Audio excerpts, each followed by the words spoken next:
This is Sparta!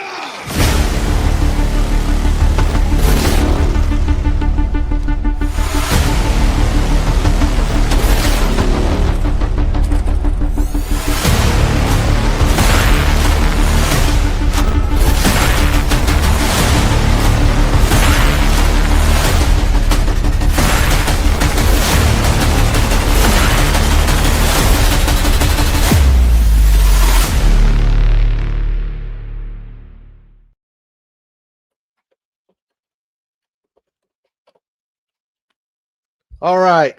We good now? I think so. We are good. We do apologize, guys, for that inconvenience. Welcome back to the Lethal Geeks, episode 30. Everybody stroll right on in. We had a little bit of problem there with the link that was sent out for both YouTube and X, so it looks like that didn't go very well. Phil? Yeah, I think we're good now. All right. Let me double check Twitter. Mm-hmm. Let's just give everybody a few minutes to roll in. Yeah, we'll give everybody a few minutes to roll in. Hang on, stand by, guys. No problem. But yeah, guys, welcome back to the show. Obviously, Rock Talks here in the house. My hosts up above. Oh, Charles, you're on mute, buddy. I know. I told you to, I'm standing by. Stand by, guys. I'm talking to make sure we're good to go. Hang on. Gotcha. Okay.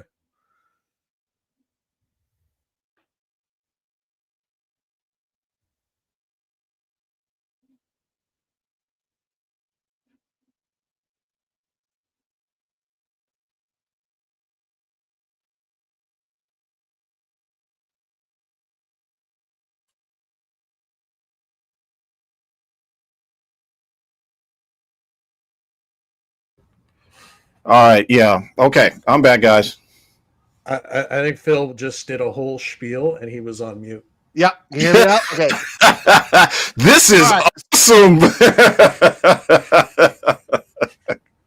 This has been a great return. Holy.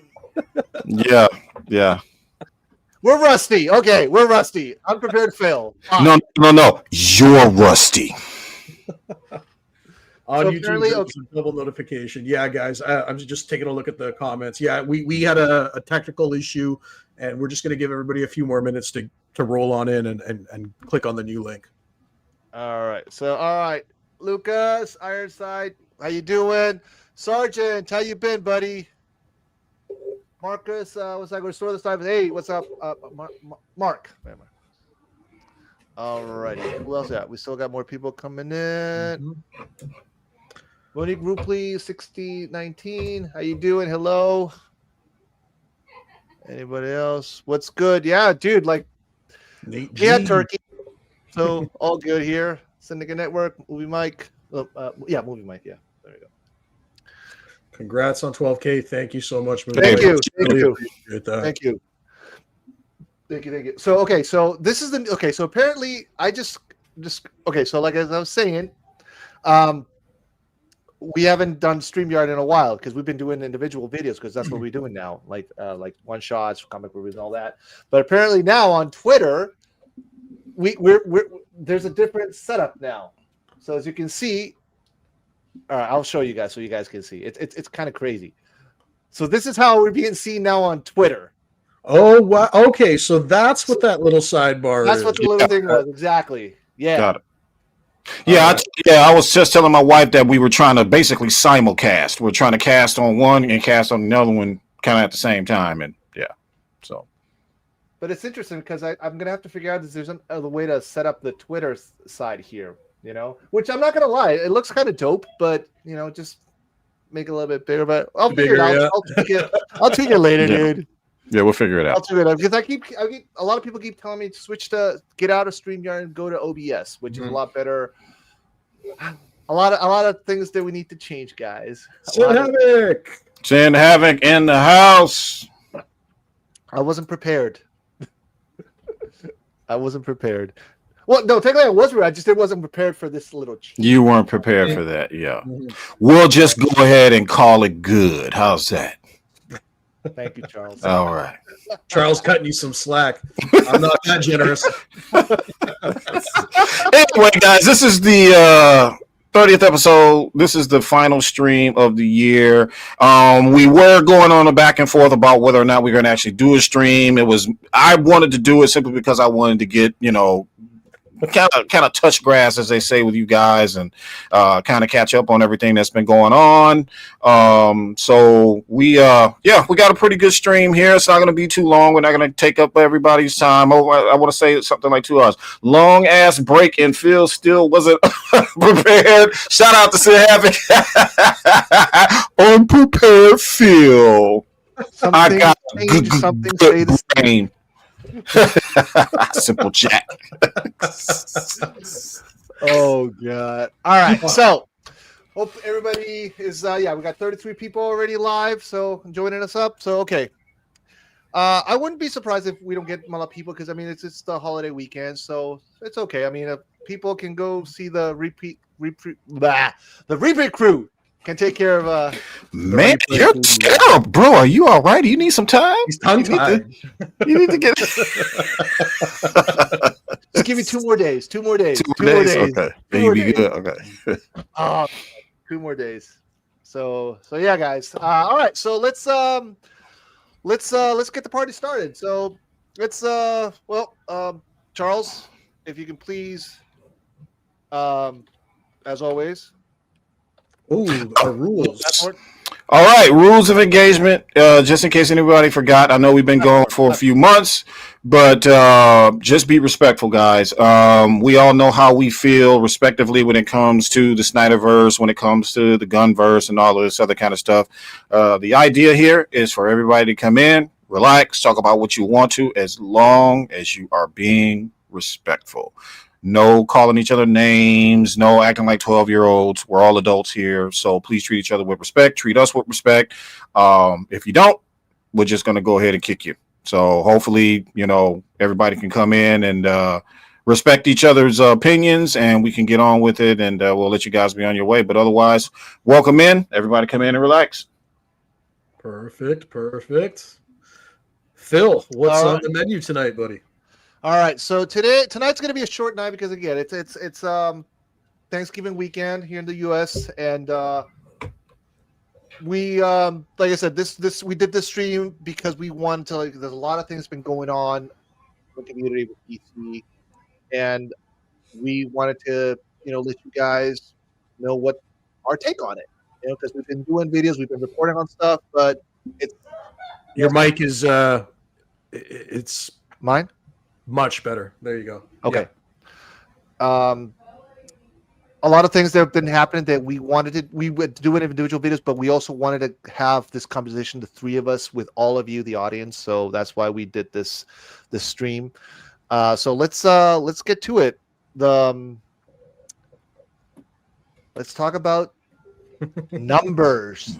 Now we know this information. Yeah, we know this information is old. Like I said, there's going to be some stuff that we're kind of catching everybody up on, so we can talk about it together and get you guys' opinions and things like that.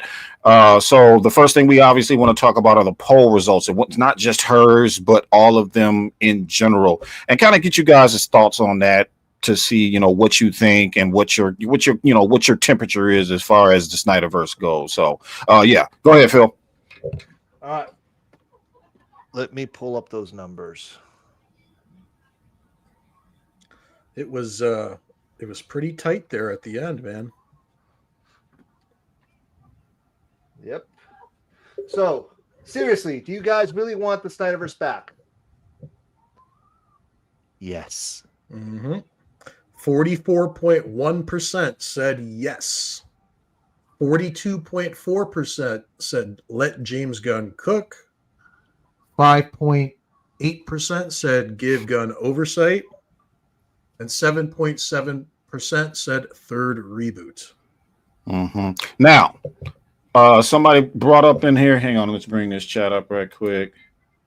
How many Snyder fans were blocked? And I was actually we were just about to talk about that. So yes, apparently there were Snyder fans that she had already blocked. So we didn't get the full accounting of what that percentage could have actually been. But I will say this: even though it was 44 to 42, think of it this way. Think of it like that. That's the half that didn't show up for Superman. Yes. That we know of, because we know of. So think of it like that. That was the half right there, even though it was a small margin, 2% margin, whatever it was, or 0.2 or whatever it was. But think of it like that's the half that didn't show up. Think about it like if Man of Steel sold 84 million tickets and James Gunn's Superman sold 38 million tickets or whatever it was. Think about that part that he didn't get to make 84 or more tickets. That would be us. That would be Snyder fans. So there you go. So while it was a rousing domestic success because of crypto, more than 70% of households love dogs. They got pets. Crypto sold that. Let's be real. Okay. Yeah. The one thing I do appreciate about what this poll kind of did and exposed, though, is that it kind of killed that whole narrative that they've liked to throw around for years now, saying that Snyder fans are a minority. I think this poll just goes and crushes that. That ship is gone now. There is no way that they can claim that this fandom is a minority of DC fans. No. It's funny because they were, and I'm pretty sure they were trying to get that narrative, but again, and no shade on you, Grace, because listen, I'm going to play devil's advocate here. I understand why she also blocked a lot of Snyder fans, because let's face it, a lot of emotions with this movement, if you can't be honest about that, about what's actually going on, then you're actually part of the problem. It isn't just gun fans acting the way they're acting. It is Snyder fans that are doing that too, and we don't condone it. We just don't. I had a back and forth with Slav about this poll. Me and him were kind of going at it on X about this. But the one thing he did say, and I think it's worth mentioning, though, is that Grace has not just only blocked Snyder fans. She also blocked a good portion of Guns fans as well. So I kind of do think that. And shout out to you, Grace, if you're watching, because we want to be fair to you. Yeah. But we are going to be critical when we need to be. But we're going to give you props and we're going to give you your flowers when you deserve it. And in this case, yes, you blocked a lot of people because people were attacking you, and I get it. You're a person, and things have gotten ugly, but we don't condone that attitude from people. No, on either side of the fence. I keep preaching it over and over again. I am tired of people coming through here and acting like they're not adults. That is a pet peeve of mine. It's a pet peeve of mine simply because of how I grew up. I grew up quick, which means I had to learn to be an adult a lot earlier than I would have liked to be. So I expect other adults to actually be adults. That's an expectation of mine. If you are acting like a child, I don't have any room for that. It's that simple. So, well, there was another poll also that came out, the Critical Drinker, that he did a live one. And his YouTube channel, and that one hit like in a few minutes, 90% of his audience. Like Tyrone Magnus as well apparently did one. Yeah, Tyrone did one. Yeah. Yep. So the word is out. The word is out. Yeah, all of those polls showed a definite, in favor of a comeback for the Snyderverse. At the very least, to have Snyder finish his arc, man. That's, like I said, if at the very least that, give us that JL2, the JL3, at least a bat flip film, and let's call it. If that's what y'all want to do and that's all you want to do, I'm good with that. Just as long as it's live action. And I'm going to share. I'm never getting off that. So, and we were talking backstage before coming to the show, guys, about AI. Because AI is getting a lot better day by day, and everybody kept saying, "Oh no, AI is the devil." This and that. Listen, AI works as a tool. Okay, let's do this right quick, Phil. Let's do this right quick, real quick in the chat. Now, I am not in favor of animation any way whatsoever. Okay, because it's already been done. It's because we've already seen Darkseid. We've already seen him in animation. We already know what he does. We know all of this already. But who out there, because of the advancements of AI and what AI is going to look like 2-3 years from now, which is probably when he'll probably have time to do all of this, if the actors can do a little bit, but not everything, would you be okay with an AI fill-in, stories for reshoots, stuff like that, using AI? Or would you be on board with just a full AI movie? That it's their likenesses, it sounds like them, but it's all AI. Sound off in the chat. I'd like to know who and the actors consent. And the actors consent. I want to get my thoughts on this because you know what? Like, you guys have seen kind of the stuff I've been messing around with AI a lot lately. I don't think I would personally get behind a full-blown AI film. That's just me. I don't think that's really what I want to see. But if you guys like, and this is why we were talking about, this is what we were talking about backstage about AI being a tool and how it should only be used for specific things. I think that if you're trying to achieve a shot that could blow up your budget, and you have the option to use AI instead, and it could significantly reduce the budget for your film, and then you could take that money and put it in other corners of the film, I would be up for that. So, for example, I did that little short video of the Darkseid and Superman, where Darkseid puts his hand on Superman's shoulders. Yeah.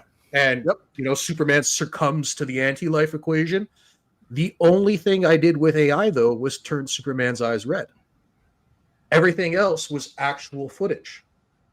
Oh, yeah, you can see that. Right? So that's what I mean when I say, like, if you're going to use AI, that's the kind of thing that I'm not opposed to. But getting behind a full-blown AI film for me would be a little hard. Okay, let's show the people your video, just in case if some people are coming in now, they don't know what you're talking about. So let's show this video here. Yeah. So just hit play, and I'll explain what's AI and what's not. So all this is actual footage from the film, from Zack Snyder's Justice League.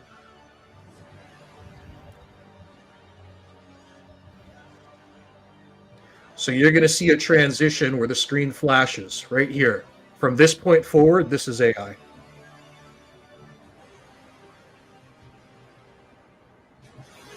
Yeah, that's pretty slick. That's pretty slick right there.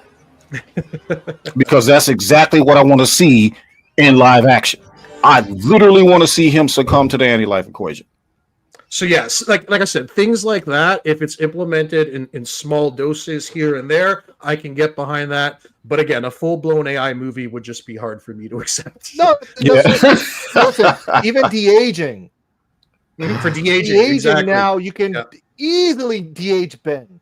Easily. Yeah. Now, Ben doesn't look bad for his age, but we get that, age comes to all of us. So if they have to retouch a little bit here and there, hey, dude, go for it.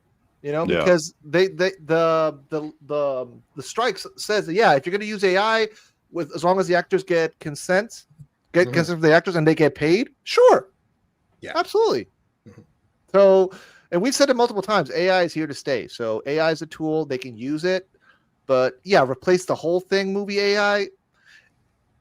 Yeah, I'm with you. It would be hard for me to back that up. Yeah. But like I said, if it's for little scenes here and there, or hell, even reshoots. Let's say reshoots happen, although Zach hasn't had to do reshoots because he's that fucking good. But if they had to do reshoots and there's a scheduling issue, okay, AI to fill in the blank. You know what I mean? So stuff like that, absolutely, I'm open. But no, I want to bring it right back to. Hold on, right quick. AI can't replicate you. Boom. Exactly. That right there is the reason why I don't accept it, simply because, and the same reason why I don't accept animation. Animation can go only so far when it comes to getting that human emotion on screen. You can probably hear it in their voice, but animated, that you don't get to see their faces, what their actual faces would look like while they're in that much stress. You saw Superman's face when he succumbed to the anti-life equation. Yeah. You saw it, and you saw the emotion in his face, and everything that was just all of the hope and everything else just draining from him. You're not gonna get that from animation. Yeah, I agree. Here in the drop. Let's give him. Okay, let's give him this one. Let's put our cards on the table here, General. You're scared of me because you can't control me. You don't, and you never will. But that doesn't mean I'm your enemy. Then who is? Zod?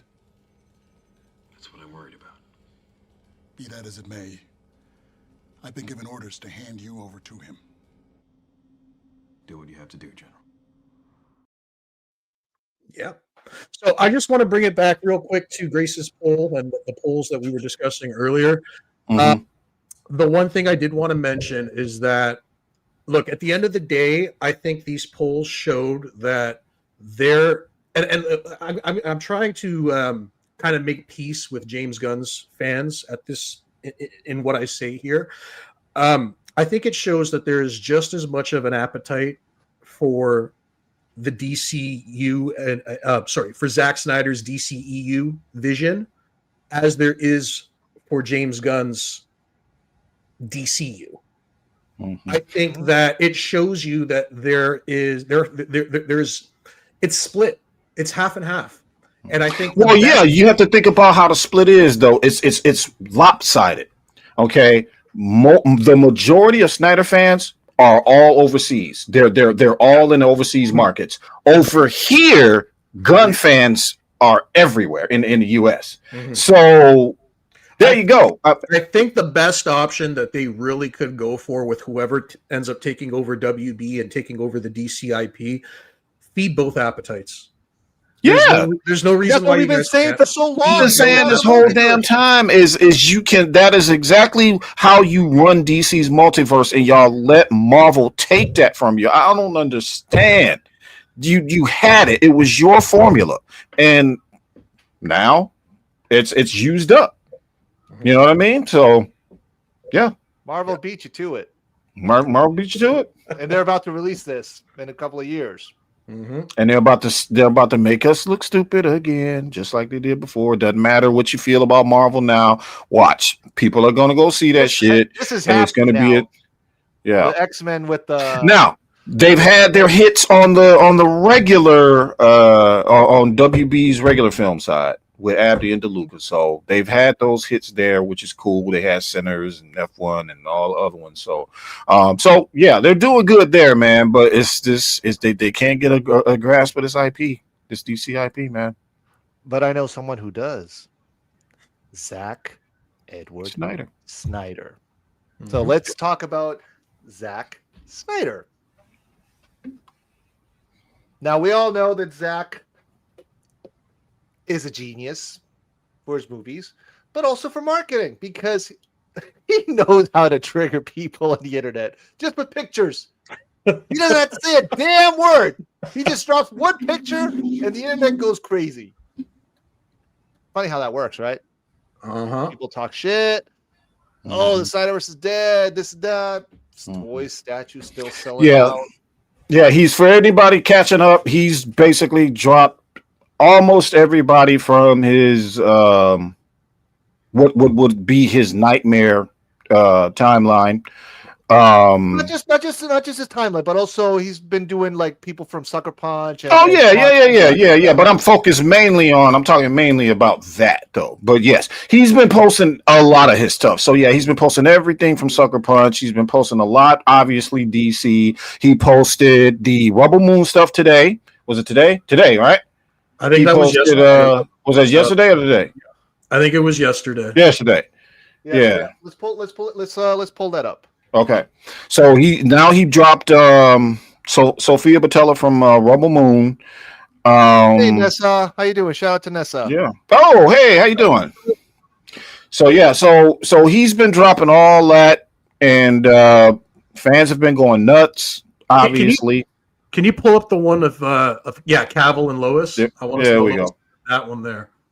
Okay, so I don't want to say who tipped me off to this, but there was an interesting note to this photo that somebody discovered, and it was that that is actually the picture that was on Lois's bedside table. Yes, yes, I was. Okay. Yes, I was Really? going I didn't through notice the. that. Yes. If yes. you go through the right, if you get to the slide where she's laying in bed and she kind of turns and does kind of like this, and she's looking at the picture, that's the picture. Oh, and okay, there's cool. more. There's more. The scene that you see this photo in Zack Snyder's Justice League is the scene that takes place right before they bring back Henry Cavill as Superman. Yep. So Nate.G485 says Lois and Clark 100. You damn right. Mhm. You damn right. So yeah, you could take that little information and do what you want with it. This man is Superman, dude. They're like, this. Real talk. That's just. You don't even have to put him in the fucking suit. I can say, oh, Yeah, he's he's Superman. Superman. Period. Yeah. You know what? Agreed. One of the things that if we ever get Zach in this podcast, Zach, if you're listening, please. I know. Oh, that Open would be invitation, awesome. Zach. When it's time.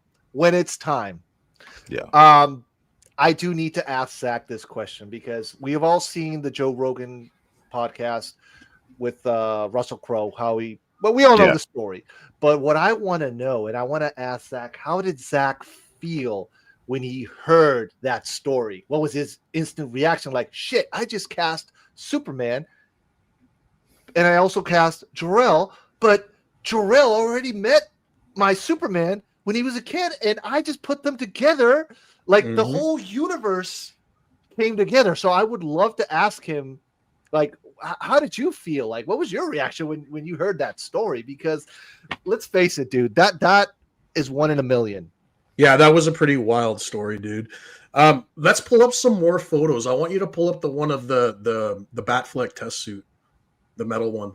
Yeah, the hard suit, homie. That one there, dude. So sick. So sick. And you know what's funny? I see so many people. Go ahead. Yeah, real quick. I see so many people online saying, "Oh man, they never gave they never gave Batman the white eyes in live action. They never gave Batman the white eyes in live action." It's like, guys, it was there. It was done the way it should be done. Be done. Yeah. You know, on a suit that actually has a use like that. A mech suit. Exactly. Mm-hmm. Anybody that claims that this man is not comic book accurate, and I'm not talking about just comic book accurate with the way the suit looks. I mean comic book accurate as in the tone, the atmosphere, the way the shadows look, all of that stuff, all the way from 300 till now. You cannot tell me this man did not comically accurately visualize this film based off of the comics. You can't.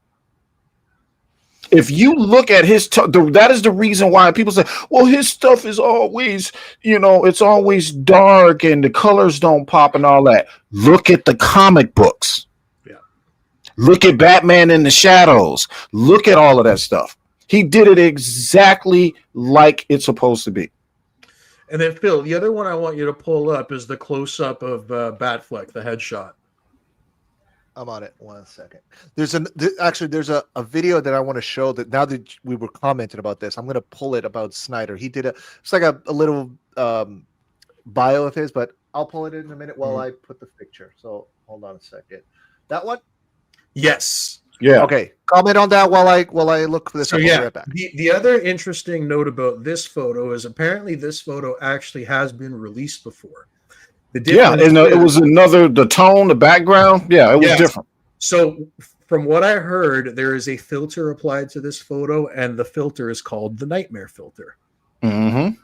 So, yeah, I think it's coming, guys. I think the background was gray. It's like a gray. Yeah. It was like a gray and a white, smoky-ish kind of color. Yep. Yeah. Yep. And the photo itself looked colder. This is a very warm, like they adjusted the hues to make it very warm. The original photo was much colder. Yeah. Oh, that's slick. I found it. I'm just going to look it up here. Give me a second. No the part that I want to show you guys, I'm going there. But yeah, man, like you're never going to, I don't think we're ever going to get another live action Batman that looks as menacing and scary in that suit like the way Ben does. I don't think it's possible. Oh no. Whatever comic books that are gonna come way after the Dark Knight Returns and all of that, the way that Batman looked, they're going to basically make whatever Batman's gonna come after him look like that Batman, I guess. I don't know. So I could see the new Batman comics. I kind of have a feeling that that's what a certain director is going to attempt for his universe. The gray on the blue with the blue emblem. Yeah. Because like I'm looking at it and I'm just like, it just screams James Gunn to me. It's like, that's just so something. Like, I wouldn't be surprised if he actually had input on the costume design for the comic. All right, let me show this video real quick, and then we'll keep showing some more pictures. But this I want to show because a lot of people forget why Zach does what he does. It's because what he likes. So this video pretty much explains it. So it's could be a few, but we can comment on it. Zack Snyder's manipulation of frame rate makes everything heightened, as does our next technique. Hello, darkness, my old friend. Zack Snyder is known for the dark tone he has brought to the comic book genre. His films are often grim and gritty, aided by high contrast, a style that includes bright highlights with dark shadows in the same image. I've always been a fan of slightly desaturated and high contrast imagery. That's just aesthetically what I'm attracted to. The first step to get this You guys hear that? with low key Yep. lighting, That's what which uses a he's strong key aesthetically light and little attracted no to. fill light to create stark shadows. Because if you open up a comic book, what do you see? Wet. What do you see? Look at that. That's all comic book pages right there. Especially 300. He said he literally took the contrast, the tones, all of that, because it looked exactly like that in a comic book. He wanted to copy that comic book. Bleach bypass. So yeah, Yeah. the guy knows what he's doing. He knows what he's doing. That is a talent. He takes the time to bleach the film and make it. That's a photographer, guys. That's an artist. That's not somebody that just directs movies. You need to understand that. He does. Yeah, put up a good comment there. High contrast, the same philosophy behind film noir cinematography. Exactly. If you perfect example, what was it called? Sin City. High contrast the shit out of that fucking movie, bro. Yeah. That's a perfect example. And Sin City is what? Oh, dude, Comic book. Love Sin City. Love Sin City. All I haven't right, seen let's that go one in back a while. to- Isn't there In a long time, yeah. Yep. Let's go back to more pictures. Now, this one I want to talk about because this one really pissed me off. Oh yeah. Yeah, they went after you, bro. They went after you. Go ahead, Phil. I have the screenshot somewhere, but honestly, I'm not even going to pull it up because it's going to take too long. I'm just going to keep it short. Guys, I do not. Oh yeah, I left a comment on there too. What's that? Who left a I comment? left a comment. Oh, yeah. Look down there. Yep. Yeah. Is the comment there? It's Yep, right there. Yeah. But they did. But okay, so big. Oh shit. Okay, so basically, I had said, "Wow, she looks stunning." Does she look stunning, guys? Yeah. Forget the person's name, who she is, her background, what the drama she went through. Forget that. I Does she think look- the character Mara looks stunning. And I think that Amber Heard played her very, very well. Again, Zach chooses his people for a reason. And Zach does not give a shit about personal lives. People's problems. He does not. That's not how he judges a person. If you sit in your little high horse and up in your little ivory tower thinking that you're better than somebody, well, we're here to tell you that you're not. So basically, this person said that. So I said, okay, the picture, she looks stunning, and the person said, pretty much an emoji of SHIT on it. And then I replied, "Do you have a problem with the picture?" And then the other person says, like, "Oh, you're supporting abusers like Harvey Weinstein." And I'm like, what? some crazy shit. Now, keep in mind, he just said she looks stunning. Just keep what he said in mind. That was obviously to for everybody to keep focus on the character and who she played. They immediately jumped to her personal life. Mm-hmm. And that is the type of crap right there that we're just not going to tolerate. We don't care what that is. And by the way, for the record, I love Johnny Depp. I love his films, but he's not perfect either. Well, that's what I wanted to hit on. Like, we are all human beings. Amber Heard is a human being at the end of the day. Okay, we all make mistakes. She makes mistakes. She made mistakes in her life. I've made mistakes in my life. I'm sure Charles and Phil have made mistakes in their lives. Nah, bro, I'm perfect. Nobody, of course, man. I just think that at the end of the day, if we all judged people based on their worst moments, we would all fucking hate each other, man. Is that the kind of world we want to live in? Where we're just judging people off of their worst We're working on it, and it seems we're right on schedule, sir. So that's the point we're making here. Which we're trying to prevent that. Yes. Trying to stop that from happening. Yes. So I tell you right now, when Snyder finished his movie, Amber's coming back, and I have no problem with Amber. Amber's coming back, and they're all coming back. Do I find her beautiful and attractive? Yeah, she's a beautiful woman, but I don't care about her personal shit. Like Rock said, we've all had personal stuff. She looks gorgeous in the picture, and especially with the lighting. Look! I mean, look at her eyes. He chose her for a reason. She played the role. She played the role, and that's all to it. Like I said, there's a reason why she was chosen. There's a reason why all his actors are chosen. And the first thing he didn't do was pull out and do background checks on all of them to see what all of their personal issues were. That was not what he did. Yeah. He found people suitable for the role, no matter what their mistakes are. That's their cross. Those are their crosses to bear. It's their burden to carry, not yours. So just because you're not famous, don't mean that wherever block you live in the world that you haven't done some foul shit in your life.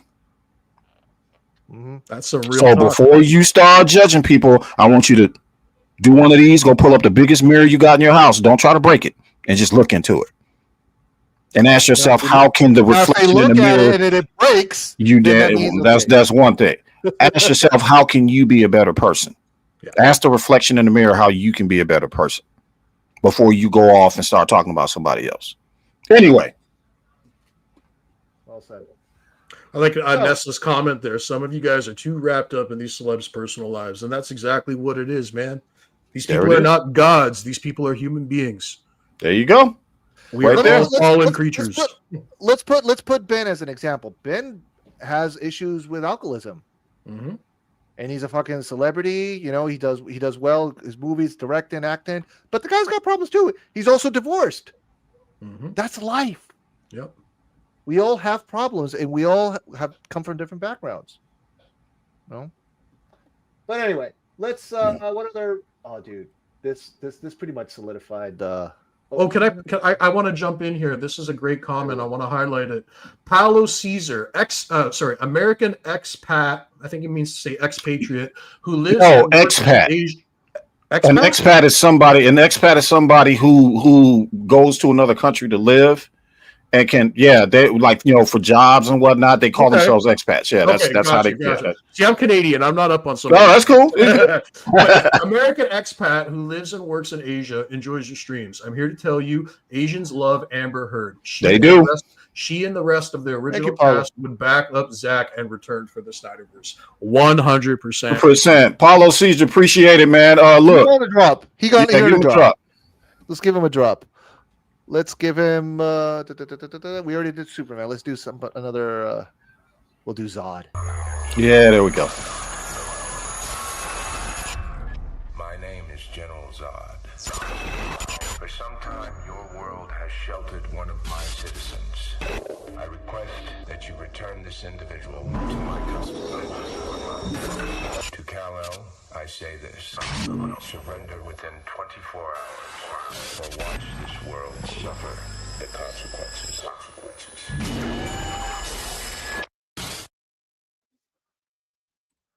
Kelly, shout out to you, Cali brother. guy in the house. How's it going, South Cali? So Paulo, I appreciate the comment, man. Yeah, dude. Like, listen, this is the problem that we've been dealing with. A lot of people, especially in X, forget that the world is bigger. It's bigger than one country, guys. Bigger than one. That was the point. That's the point that I was making. X Twitter will have you believing that everybody hates Zach and everybody hates his cast. I'm here to tell you, we make up a small majority. It's flipped. Just like I said, James Gunn's fans, most of them got him over the domestic part because they live in America. They like their pets and shit like that. But Snyder fans, most of them, they overseas. So I love the way you worded that. They like their There's a pets difference and shit between like American audience and exactly. yeah, there it is. There's a difference between American. Exactly. And some can say that they are more sophisticated than American audiences. I was say that, but I didn't want to get in trouble. Let's be real. I'm not trying to get on my bow tie on, but I'm just being real because they are more sophisticated. If you ever sit back and watch British shows, and a lot of American shows are based off British shows, you'll see what I'm talking about. If you pay attention now, there are a lot of Asian markets, especially in Korea. They're creeping on the come up, and they're making that shit really, really good. So that's because they have to, right? If they can't compete when it comes to stuff like visual effects and whatnot, so they have to make their stories very compelling. They have to make their filmmaking up to the standards, if not better, because of the limitations, right? So I agree, Charles. Exactly. Do some traveling, nerds. Exactly. When I was in the military, tried to go everywhere I could go. Took hops everywhere I could get. I tried to go everywhere that I could go and experience everything that I can experience. He is absolutely correct. That is the reason why y'all act like y'all act with your hump. Nobody's better than me. Is because you haven't been anywhere else. In my 20s, I did as much traveling as I could. I wanted to experience as much as I could, man. Mama Bear was so she says Charles can say international audience are more sophisticated. Rocks, I can't. Give him some more credit, Mama Bear. Give him some more credit. All right. We got here Cora. That's also another beautiful shot. He's great with the black. I told you, man, this dude is that's what he went to school for, and that's what a lot of people don't get. You try to say he's this and that, bro. If you look at all of his shots and his films, that is what I'm telling you. Everything is like a painting. It's like a work of art. It's like that's what it looks like. Look at this. Look at this shot. The rain. That's only something you would actually see on the comic book page. Throw the little bubble chat right up there in the corner somewhere, and there you go. And it's funny because when that picture came out, that was the same day that, what was it, Clay Staub? Is that his name? He tweeted out something that morning saying, "I can see clearly now the rain is gone." And then Zach coordinated it with that photo. Yeah. You can't tell me that something ain't going on behind the scenes, guys. I'm sorry. It's just you can't tell me that. We're gonna get into that in just a few. Where's that picture? Where that picture is that the one of the shot with the joke? Oh, after that one, that's only I will remain. Really, only I will remain. I think you notice how it was like after that photo wild on them. After that photo dropped, I feel like all the ops ramped up. Did you guys feel it? Because I did. It. Yeah. The last. Oh yeah, Dennis. Yeah, I'll show you some from the last photo. Let's. One of the football player, I believe that's the last photograph as well. Or sorry, that's an army man, not a football player. That one there, missing his hand. This is from the last. Okay. That's from the last photograph. Yeah. That you dropped that today, yesterday or today? Yesterday. Yeah. Damn. So it looks like so we're definitely gonna get some blood. Look, that looks like that was going to be a visceral slow motion shot just by the way it looks. Oh yeah. Look at it. Yeah. Oh yeah. And the boss lifting weights like a Spartan. Johnny Jack show. This is my new wallpaper on my phone. All right, what else we got on the menu tonight, ladies and gentlemen? Okay, so let's move on to our next topic because there's another movie that is coming next year that it's gonna break records. Because dude, apparently they've already sold out for the opening weekend. Because y'all ready for my prediction? And I'm 1.25 billion. Minimum or max? Minimum 1.25 billion. 1.5? Yep, I agree. 1.5. I think it'll hit 1. It's hard for me to say 1.5 because if I remember correctly, Oppenheimer didn't hit a bill, did it? It was shy. You're right. Very shy. So I think this is the one that's going to just. This is definitely. This is the one. Yeah, this is the one. Because if you think about it, Nolan is the champion of IMAX, and his IMAX movies sell out like that fast. So imagine the precedent there is now. Yes. Zach, when Netflix or whoever owns it, hopefully not Paramount, owns Snyderverse, they can easily re-release Man of Steel, BVS, UE, ZSJL, IMAX. I guarantee you that shit will sell just like Oppenheimer. I'm sorry, like the Odyssey. The Odyssey. Yep. A year in advance. Year in advance. You're telling me like when Zach doesn't do ZSJL 2 or 3, they're not going to do the same strategy? Think about it too. They've already tested this strategy. Full circle. Yeah. They've already tested this strategy. They know how much Zach's fans are willing to pay to go see his movies in theaters. Well, so we've been talking about that because we know we've been reporting Netflix also potential. Well, it's not official, but you know they might be looking at AMC later down the road because that's real estate. Because I said on the previous video, if Netflix has already dominated the streaming, they're king. Period. No one's going to surpass them. Yeah. The only thing left for them is theaters. Now, also with the regulations, all they have to do is, Warner Brothers stays as is, do your movies, premiere, and then later. I want to use an analogy. Have you guys ever seen the movie The Founder with Michael Keaton? Yes. Oh, yes. That's a good movie. The one about the McDonald's, right? Yes. Yeah. So I want you to take that concept and apply it to what Netflix is doing. You can only get so far by having the greatest burger, right? You got to once you have the greatest burger, what's the next logical step? Getting it out to everybody, right? Streaming is only going to get you so far. But I've always said that once they get their theaters and once they get their films in theaters, think about budget-wise what that could do for a Netflix production. The fact that they're just able to recuperate the costs by throwing their own shit in the theaters and then throwing it also on streaming a month, 2 months. Not only that, merchandise. Yeah. Now Netflix is now having their because here's the thing, like they're getting now into the parks because now they have their Netflix house. Yes. So in other words, they're going to be the next Disney down the road. And speaking of Disney, hang on. Speaking of Disney, right quick. Did y'all hear that? I think they gave the directing gig to Taika Waititi for Dread. Don't even talk about that. Man, I was like, no. All right, back to the Odyssey, dude. So pictures have been dropping, and dude, this movie's gonna be fire. Oh yes, it's gonna be fire. Pattinson.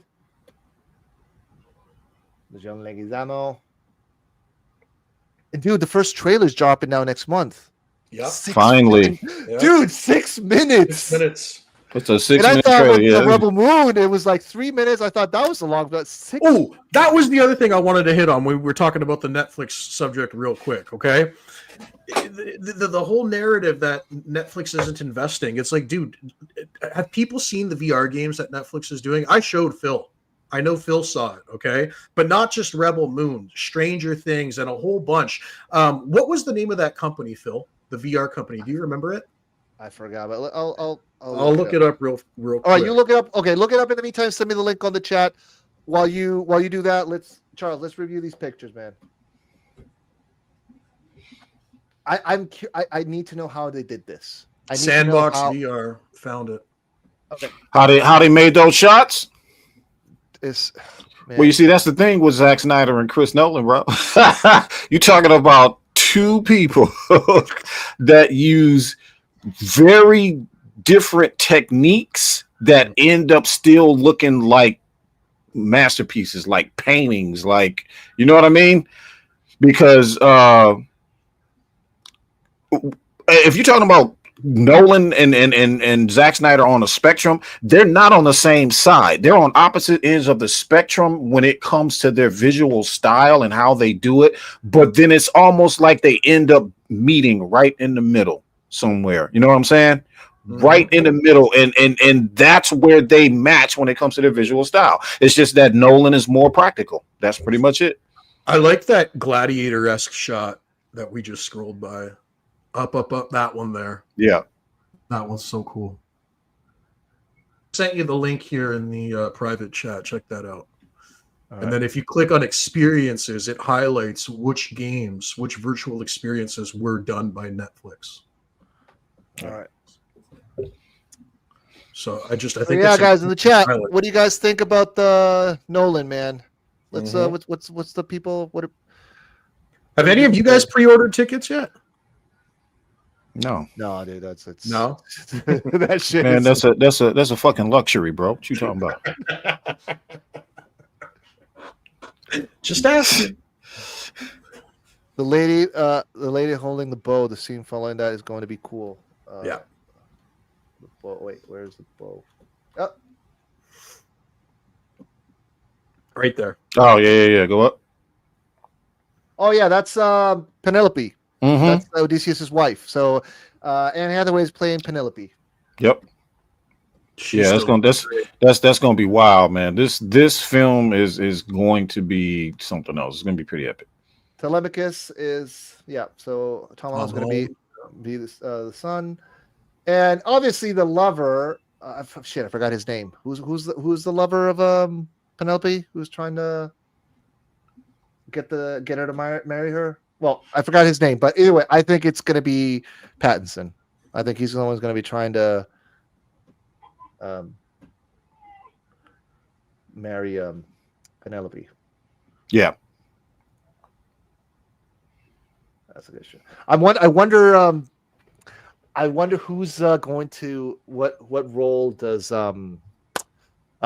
name John Berthold's going to play also in this movie. I'm also curious for that as well. Yeah. There's a lot, dude. There's a lot of good stuff. Big names. Even Ryan Hurst, Beta from The Walking Dead. I wouldn't be surprised if Ryan Hurst is a Cyclops. Mm-hmm. Yeah. You know, I have a feeling. You know what? I would put my money there. I would put my money that Ryan Hurst is the Cyclops. Shout out to the Lethal Geeks from Southeast Asia. Thank you very much, man. All right, let's. All right, before we move on to our next topic, because the next topic we're going to be, we're going to say some things. We're going to hurt some feelings. People going to cry. They deserve it. All right, but before that, let's show this VR thing real quick. Yeah, so this is you showed me this, and I was like, whoa, what the fuck? Yeah, dude. So this is the shit that Netflix has been investing in, and they've been showing it at their Netflix houses that have been popping up. But go to the top of that page, Phil. Go to the very top, and I want you to click on experiences. All right, so take a look at that. Take a look. They got the Stranger Things Netflix experience, the Rebel Moon video game Netflix experience, the Squid Game. So it's like, dude, look at how much money Netflix is investing into other content, not just films and TV. And and for all of you guys who've gone to Disney World or Disneyland, when you guys, let's say for me, when I went to Disney World, was it last year? I went last year to Disney World. or was it no? I went Universal. Whatever. No, Universal. I went to Universal Studios. Okay, I went to Universal Studios, and I went to I think it was the Minions. I think whatever. Same concept. You have a nice little screen. They give you a freaking gun, and that's what Netflix is doing, guys. Now let's go to Rebel Moon because this is the one we're interested in. Yeah. Yeah, I posted. Yeah. Wow. Oh my gosh.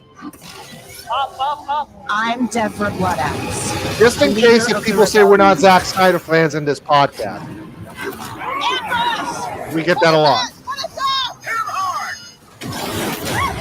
Breaks that line. Moving in! Motorcycles! Don't let them near the crate! Where are they?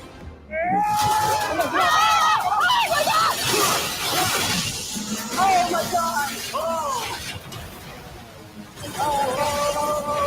Duck. Rockets coming in hot! Defend yourselves! Now that's fighting like a rebel! Light 'em up! Watch out, grenade! Keep firing! The mother world must not prevail! Yeah!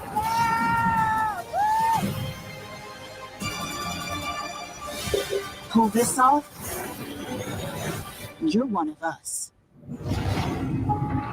All right, now after seeing this, guys, does it not make sense why Netflix would be interested in real estate?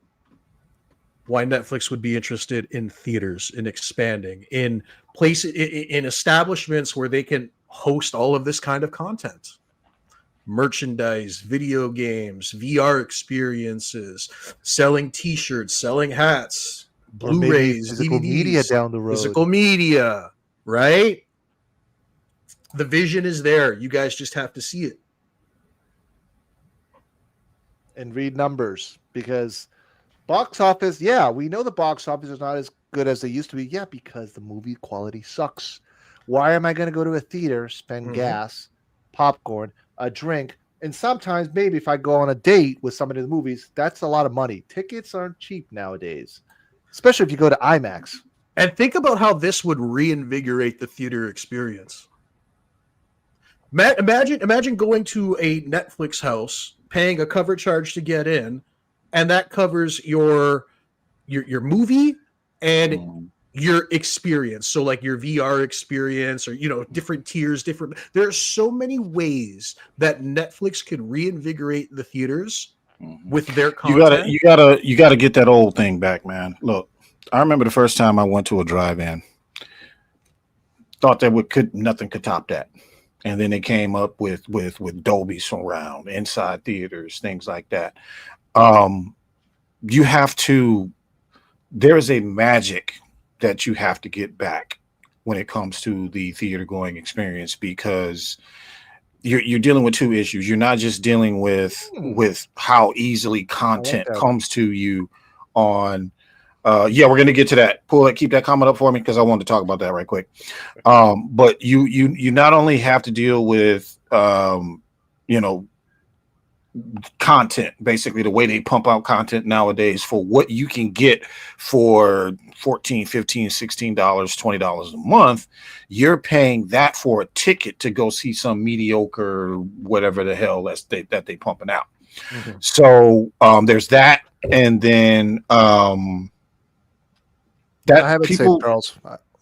say that again. Okay, I have it saved. Continue. Oh, okay, yeah.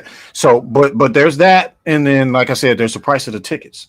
Yeah. Not only are you watching crap, but the tickets cost, it's insane what you pay nowadays just to go see a film that's not great. If you're going to revitalize the film industry, man, you have to transport people back to that time. Psychologically, mentally, you have to put them in that frame of mind that this is an awesome movie going theater experience. Okay, how do you do that? Number one, you obviously do that with the type of film that you're actually pumping out. Stuff that was taken seriously, stuff that wasn't, Just wasn't mediocre. It wasn't trash as much as they pump it out nowadays. So that's one way to do it. But now here's the problem. Ticket prices aren't really going to change.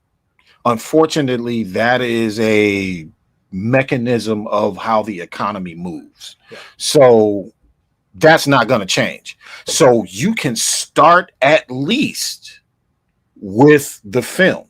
Now they could help out with a lot of other stuff. Yeah. Rox, I think you about to lead into what I'm about to say. Go ahead. What I want to say is you have to bring more value now. Okay, it's not just enough to go to it, because the thing is you have to offer an experience that I can't get at home. And if I'm at home and I have a 60-inch TV in my basement and I can recreate that theater experience at home, what reason are you giving me to go out to a theater and experience what you guys have? Do exactly. That's what I think Netflix has figured out, and that's what I think the next step is. That's why you have to start reintroducing other things. What kind of experience can I give people besides just sitting in front of their screen and watching a film? Exactly, and that was the point. That, and shout out to 4KO because he brought this up last weekend, and we need to all get together with him because we're talking about Lethal Geeks, 4KO, Aaron, Harsh Critics, and C as the director. I want to be able to for us to all sit down and talk to those guys. That's something we should plan for the new year. A big panel with all of those. But he brought up a point. He said, "Now, 4KO TV is 100 inches, bro. It's a Hisense." All right. So he said that he answered that question. You know, he was like, why I got a big ass TV on my wall at home. It's 100 inches. Why in the world would I pay this much money when I can just go streaming, pull up a movie I want to see, go to the store and buy all my snacks for cheap, come back home and get that theater experience? You have to convince me.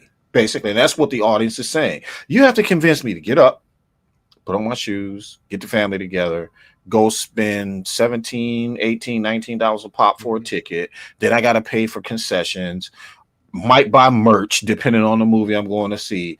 Just parking, to watch, if you're in a theater where just to watch 2, maybe 2.5 hours of mid.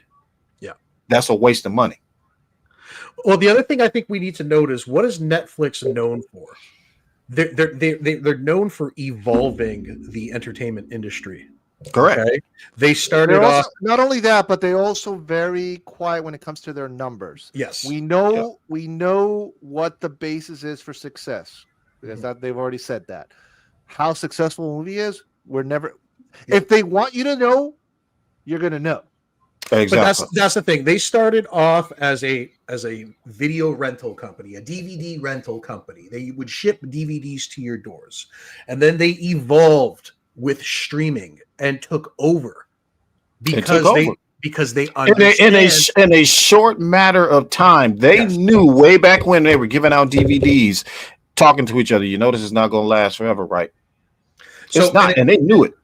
And part of that is because they understand how to evolve the industry, how to keep moving forward, how to keep pushing the boundaries.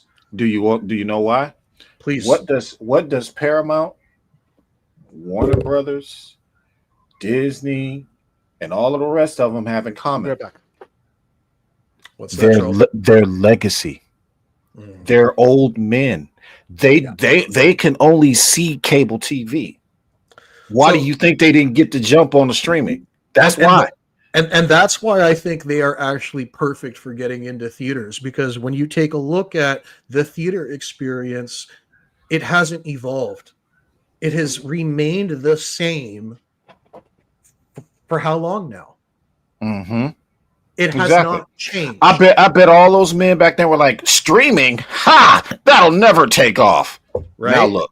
So that's why I think they are the perfect company to do this, because they've evolved from and they have the money to streaming. They have the money, and now they can take that and evolve the theater experience. Mm-hmm. Bring the theater experience to our century, to our time, and into the future, because it hasn't changed, and I think it does need to change. Yeah, absolutely. Also, So that's like I said, you have to, and that's what I meant by recreating. I mean, recreate. You know what I'm trying to say? Yeah. You are trying to recreate a moment that existed for us, but you now also have to sell that to future audiences. Yes. You have to sell that same experience. So yeah. And I'm also, sorry, Phil, go like ahead. we understand that if theaters need to be trimmed down. When I mean trimmed down, instead of having 8,000 screens, maybe have to go half, whatever. Because when you buy real estate, you're going to do renovations. You're going to cut down, this foundation, I'm going to cut this down, make it different, this and that. That's what Netflix has been trying to do. Yeah. Now, we are rooting for them to get WBD, of course. But that's just the tip of the iceberg. That's just, there's so many IPs. Like look at one of the biggest IPs on HBO Max right now is It. Welcome to Derry. That show is doing amazing, right? You understand that season 2 could possibly be on Netflix? That's a possibility. Think about that. Yeah, look. Sid Havoc said Netflix is a tech company. Yeah. They're not a legacy old man studio that's exactly the point. It's a tech company. It is not a studio in the sense that it's like a film and television studio. Correct. Yeah. That's why they got the jump. I want to highlight this one. Oh, wait, hold on. Go ahead, bro. Also, New Jersey is going to be the new Hollywood. Yeah. That's where Netflix is going to be doing the productions, and Burbank is just going to be for the prestige. There's still a lot of places up here in Canada, in BC, Vancouver. They shoot films. Toronto, Toronto. Here in Boston, they shoot all the time. I believe Suicide Squad was actually shot in Toronto, if I remember correctly. The first one with Ben Affleck and the David. They do a lot of shooting in Georgia too. That whole scene where Ben's on top of the Batmobile, I don't think it was actually him. I think it was a stunt double. But if I remember correctly, that whole scene was actually shot in Toronto. Yeah. Okay. The car chase scene, the Joker chase scene where Batman's on top of the car. Sid Havoc said, check your messages, Phil. Yeah. Before we move on to that BS topic, Charles, you wanted me to highlight this. Yes. So hang on. Now, so John Berthal is playing Manalis. Well, they said it might be what's his face. And I don't know the validity of this. This is from Screen Rant, Sin Havoc. So yeah. They said that they're playing he's playing Pylos. So I don't know. Yeah. He's sending me something that I already knew that, yeah. All right. Let me pull it up here real quick. Take it with a grain of salt. Yeah. Take it with a grain of salt. I got you. Yeah. Yes, sir. Speaking of taking shit with a grain of salt. That's a good segue. So now, never mind. I'll do it. Never mind. All right, we good to jump topics. X change things now. So now when you get stuff on the phone, but then you can't get it on your desktop. It's weird shit now. Whatever. Are we jumping topics, or are you just going to check that first? No, I want to upload the website because it's part of the. Okay. Trying to. There we go. Now Final Girl said, have we gotten As a matter of fact, Final Girl, we're about to talk about a little bit more about that right now. We're getting there. All right. Why is this showing like that, dude?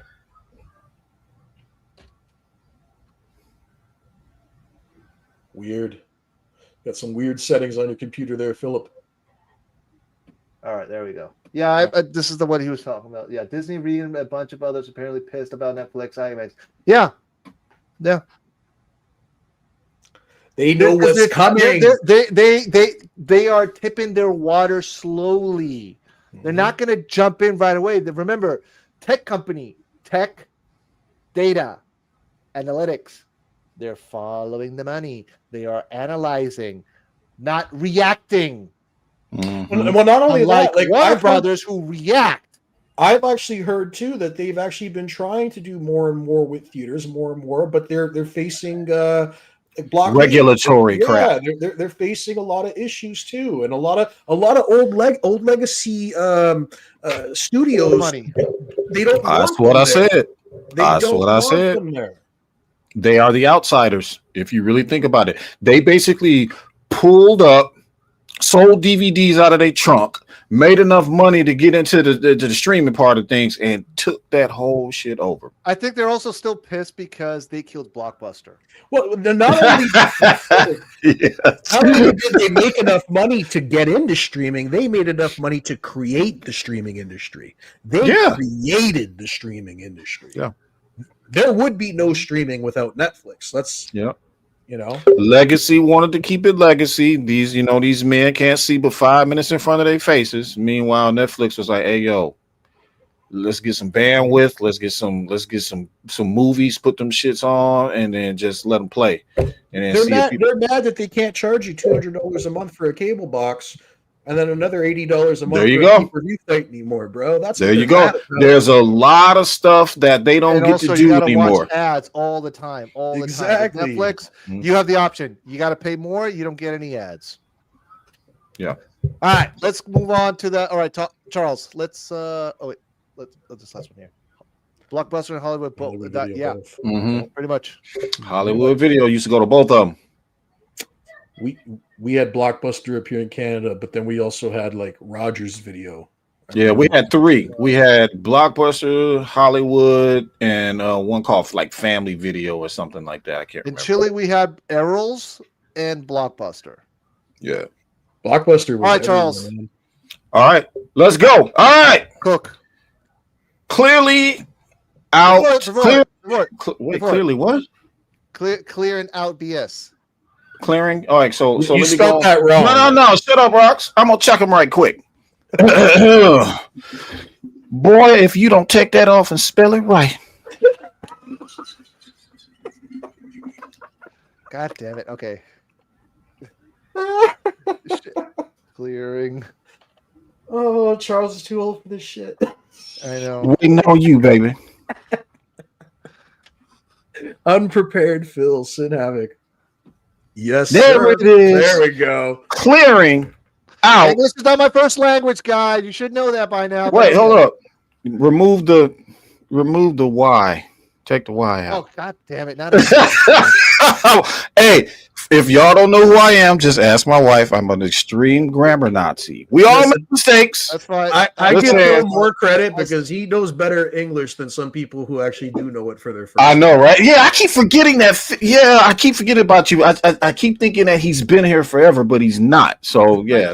So half my life here in the U.S. Yeah, that's right. That's right. So, all right, Charles. Clearing out bull, you know what. So, why are we talking about this? Well, it's simple. Because of all of the news that have been coming out with Zack Snyder posting everything under the sun, we have also had a particular outlet also following up with news as well that everybody is taking seriously. Now, I'm not saying don't take it seriously, but I am saying this. One, this particular outlet that I'm talking about, I'm not going to mention any names. Y'all can look that up because I don't want to give this particular outlet any more airplay than what we're talking about right now. But you'll know it especially if you jump on Twitter. So they have been posting. It seems like every time Zach posts something, they post something. And it's about news about the Snyderverse being restored, that Ben Affleck is back, the Superman, that Cavill is back, that all these people are back. And they've been posting and posting and posting and posting. Now, keep one thing in mind. They have had an issue with the Snyderverse before. So Frank, look, Frank Sweet 7358. Exactly. He knows exactly who I'm talking about. Like I said, I'm not going to mention who it is, but I want to say this. Do you guys remember when something would come out about news, it would be more than one outlet actually talking about it? This particular outlet is the only one talking about Snyderverse news. Yes. Now, I find that highly suspicious. Again, I'm not saying that they're wrong because if you read some of the stuff, some of it kind of makes sense. Yes. So they're kind of following a pattern. Other stuff seems extremely outrageous. Now, it is my opinion that they are doing it for clicks. Now, there are probably other YouTubers that disagree because they also have been posting on Cosmic Book News and saying that Cosmic Book News is dropping tea. But it's only. I'm not going to say his name. I'm not going to say his name. I'm not going to say it. But I'm just saying that, guys, think about it. I'm not saying they're wrong. I'm just saying that they're playing a little fast and loose with their information. So we as Snyderverse fans, we tend to get super excited when it comes to news about Zack Snyder. Anything and everything, we are there. We want to know about it because, my goodness, we are all exhausted. So I understand. But please take this information that you find from this particular website, since it feels like they've been dropping it every other day. It seems like it's what it feels like. Please take that information with a grain of salt. We do not know what's going on. None of us know what's going on until two people drop some news, in my opinion. Two people. David Zaslav, all about the sale, and Zack Snyder. Those two people are actually the only two people that I'm waiting on to say anything about anything. Zaslav obviously is going to be first because that's going to be about this bidding and all of that. Whether or not they're going to sell it or break it up in 2026 or whatever the hell they're going to do. But be careful. Yeah. I want people to understand that we live in an age now where a lie moves at the speed of light and nobody is accountable for the things that they say. Mm-hmm. Understand that. Back in the day, when journalists reported, there was some integrity involved. There was an editor there to say, yes, that's good. No, you need to check yourself on that. And if something did slip by, that person, that reporter was obligated to do a retraction or a reprint of the story that was false or was wrong. Yeah. And that took time, that took effort, that took money. And ego. Nowadays, you can just lie your ass off and it'll get around the world so fast it'll make your head spin. The lie is already out there. Tweet, bro, with one tweet. With one tweet. So I need people to understand that this outlet is the only one so far. I have not seen Variety. I have not seen the Hollywood Reporter. I have not seen the Hollywood Handle. I have not seen any of those sites that are generally tied to WB.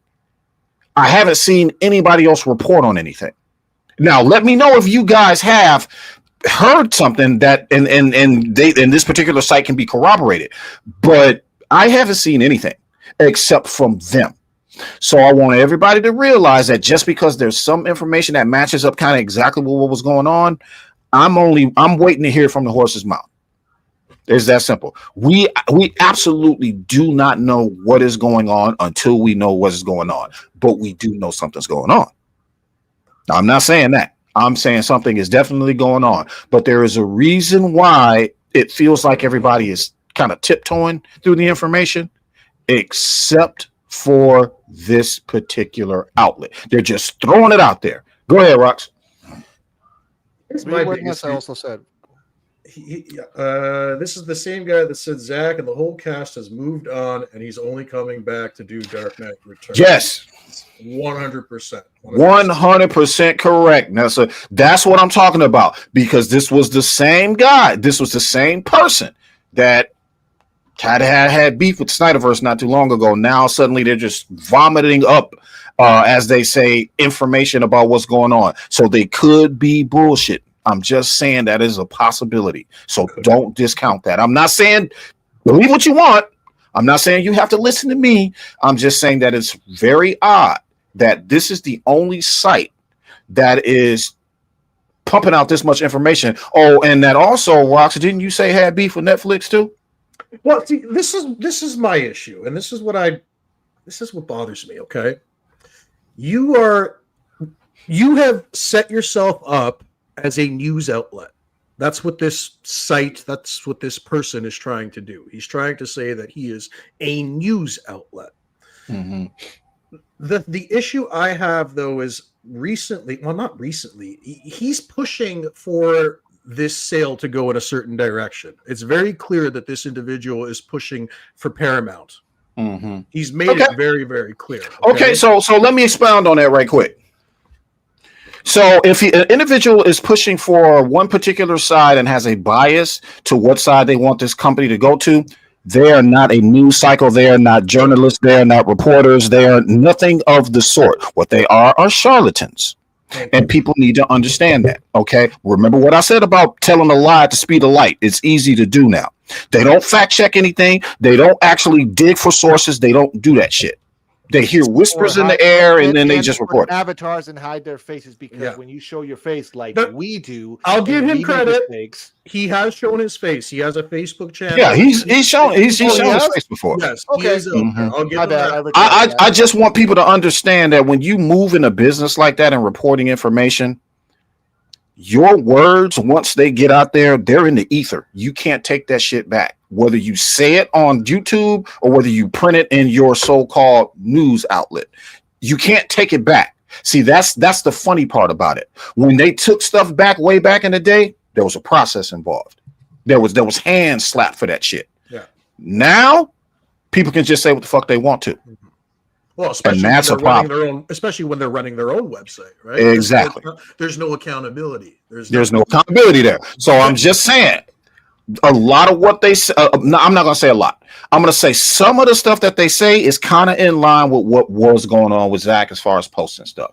All the other stuff about the Snyderverse being back and it's for sure and the actors are coming back and all that.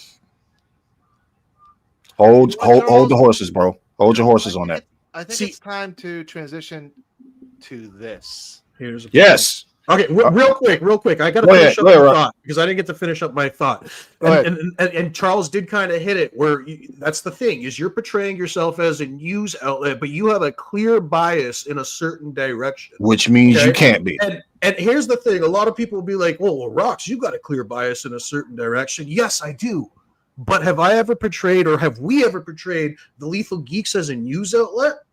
We don't break news. That's not what we are. We are commentators. Exactly. We give our thoughts on the news. Correct. So we give our thoughts on all this stuff that's going on. We're not here telling you this is going to happen, that's going to happen, this is confirmed. We're not telling you this latest scoop.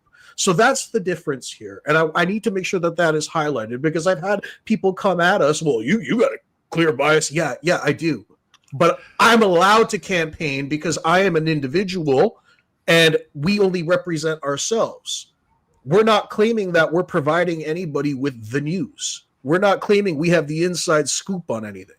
Correct. We are not scoopers. We are fans, and we are root word comment. We make comments on stuff that's out there. We don't make the stuff that's out there.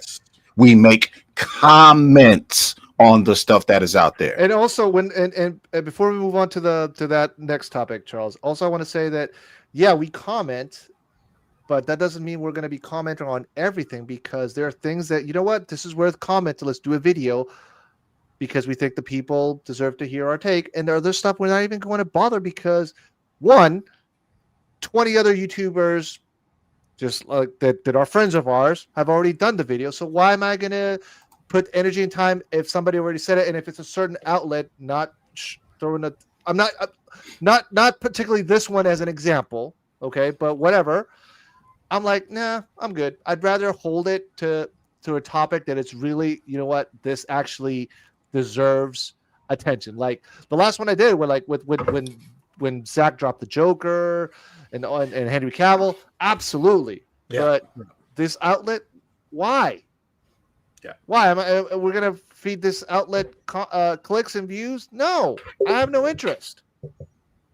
But correct. We'll do a live stream and call out bullshit like we have. Absolutely. So again, like I said, everybody need to put their adult hats on, their senses, their sensibilities, put some awareness into what you're doing and grab some agency and realize that information is just coming way too fast, and there is something extremely suspicious about it. That is all I'm saying. Let me say this last thing, and then we'll move on. And just to quote Zach, "Wake the fuck up." Wake the fuck up. Yeah, real quick. I wanted to highlight a couple comments here. Trippy Dev says, finally caught y'all live. Thank you, Trippy Dev. Cool. All right, Thank Trippy you, Dev. Thank you so Appreciate much. And then Frank C. The site doesn't even know what Zaslev wants per share. I embarrassed the site a few days ago. Matt tried to tell me I was wrong, and I posted several receipts with the facts. And that's the thing. You know what, guys? Hold on to your receipts because they don't want you highlighting their falsehoods. So hold on to those receipts and use them when the time is necessary. Absolutely. Absolutely. Yep. There are people out there and the ether, just like us, that use our brains. Use our brains. Charles, please. Why?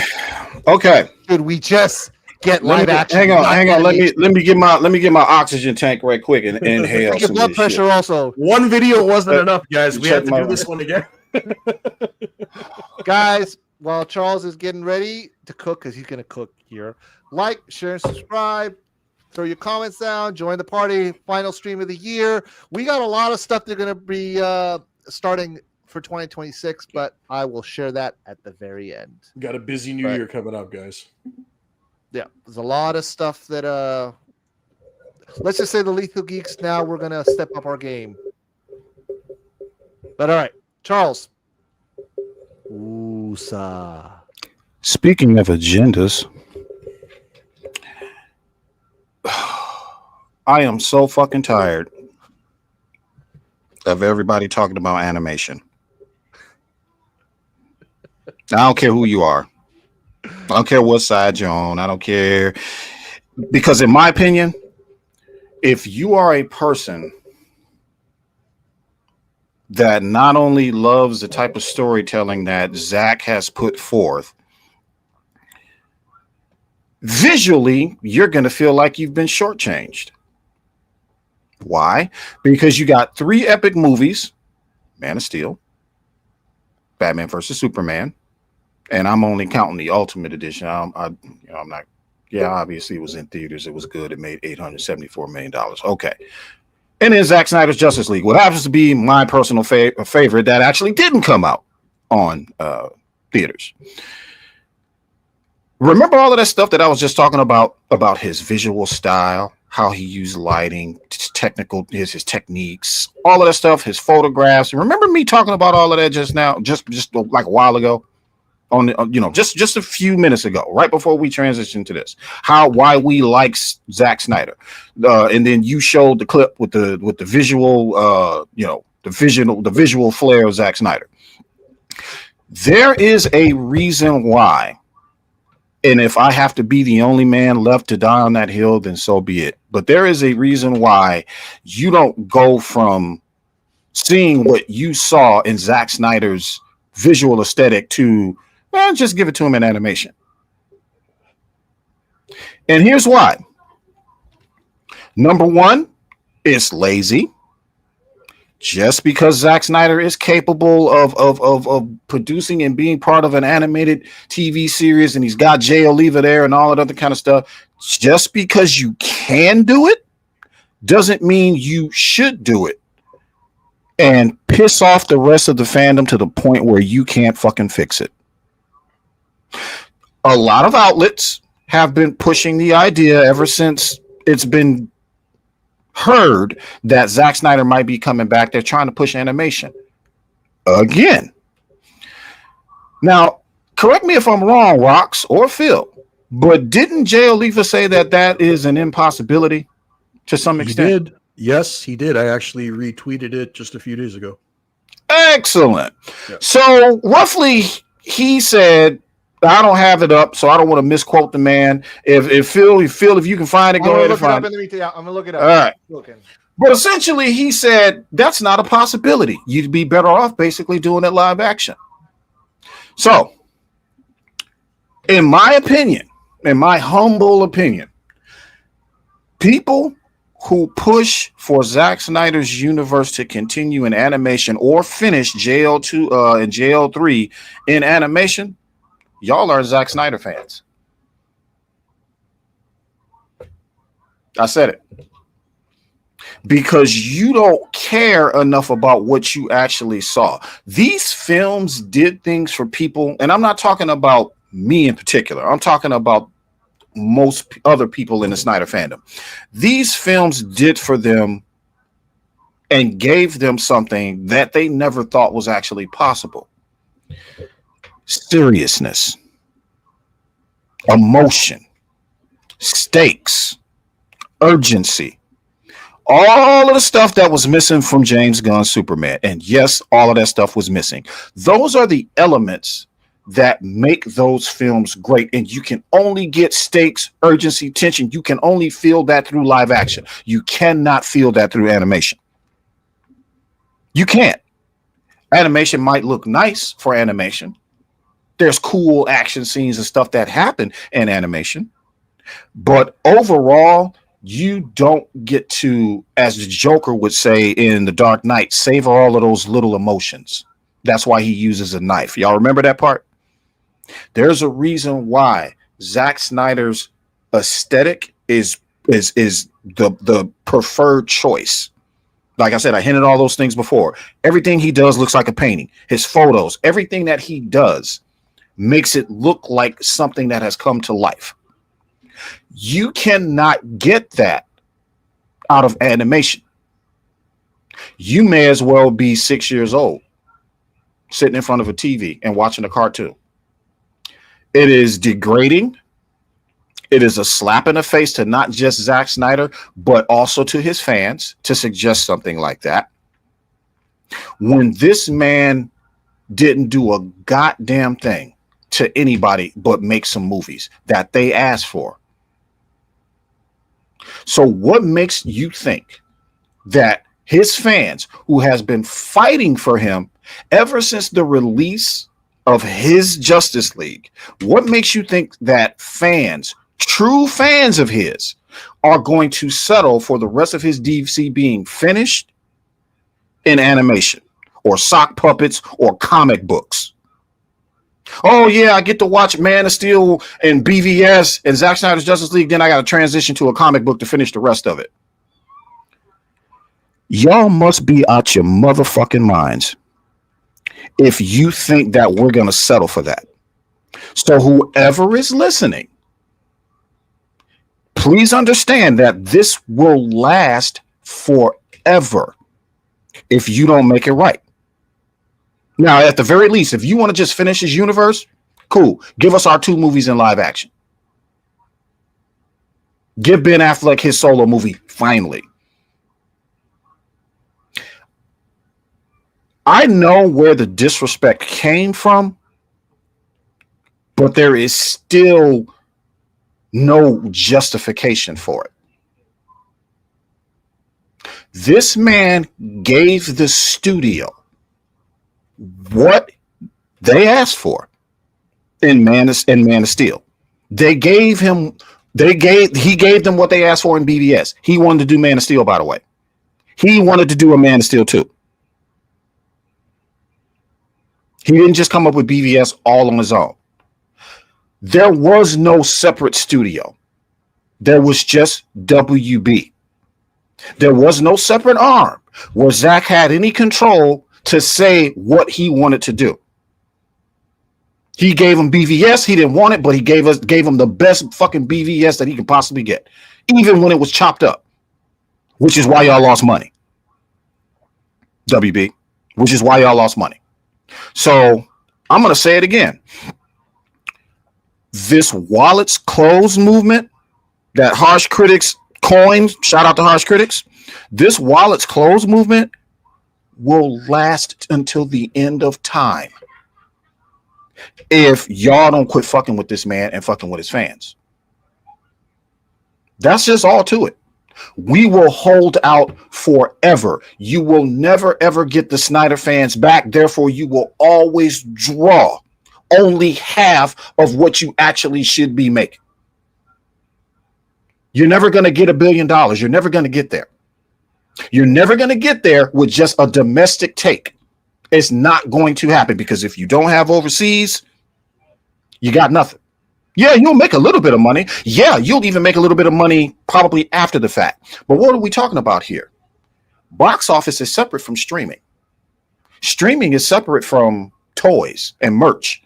Now, if you want to add that pool together and say, oh, yeah, well, we made a little bit of profit. Cool, do that. But right now, we just focus on the box office. Superman 2025 did not do well at the box office. There are no definitive numbers other than what y'all say they made. Y'all say they made 125 million in profit. Where is the analysis for that? Where is the breakdown for that? Where are the pie charts, the graphs, the bar charts? Where's all that shit?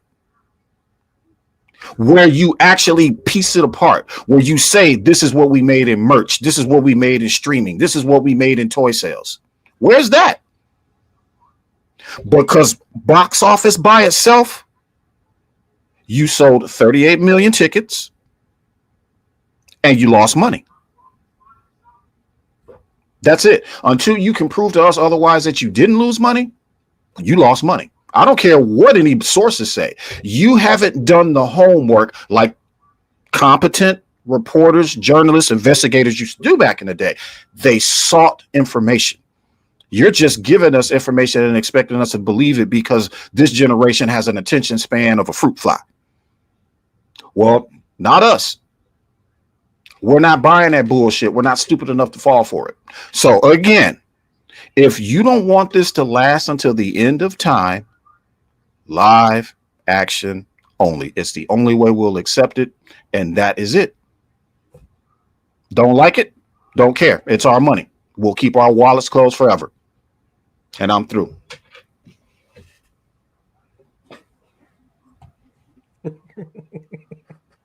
The attention span of a fruit fly. That got me. Phil, you're on mute. And here's the tweet. Here it is. Yeah. We're not saying that animation, and this is from Nessa. We're not saying animation doesn't hit hard. Absolutely not. We're saying Zack's universe started in live action. So thank you. That's all I'm saying. That's all I'm saying. That right there. I'm not saying anything else. Had his universe started completely in animation, I'd be okay with it. But it didn't.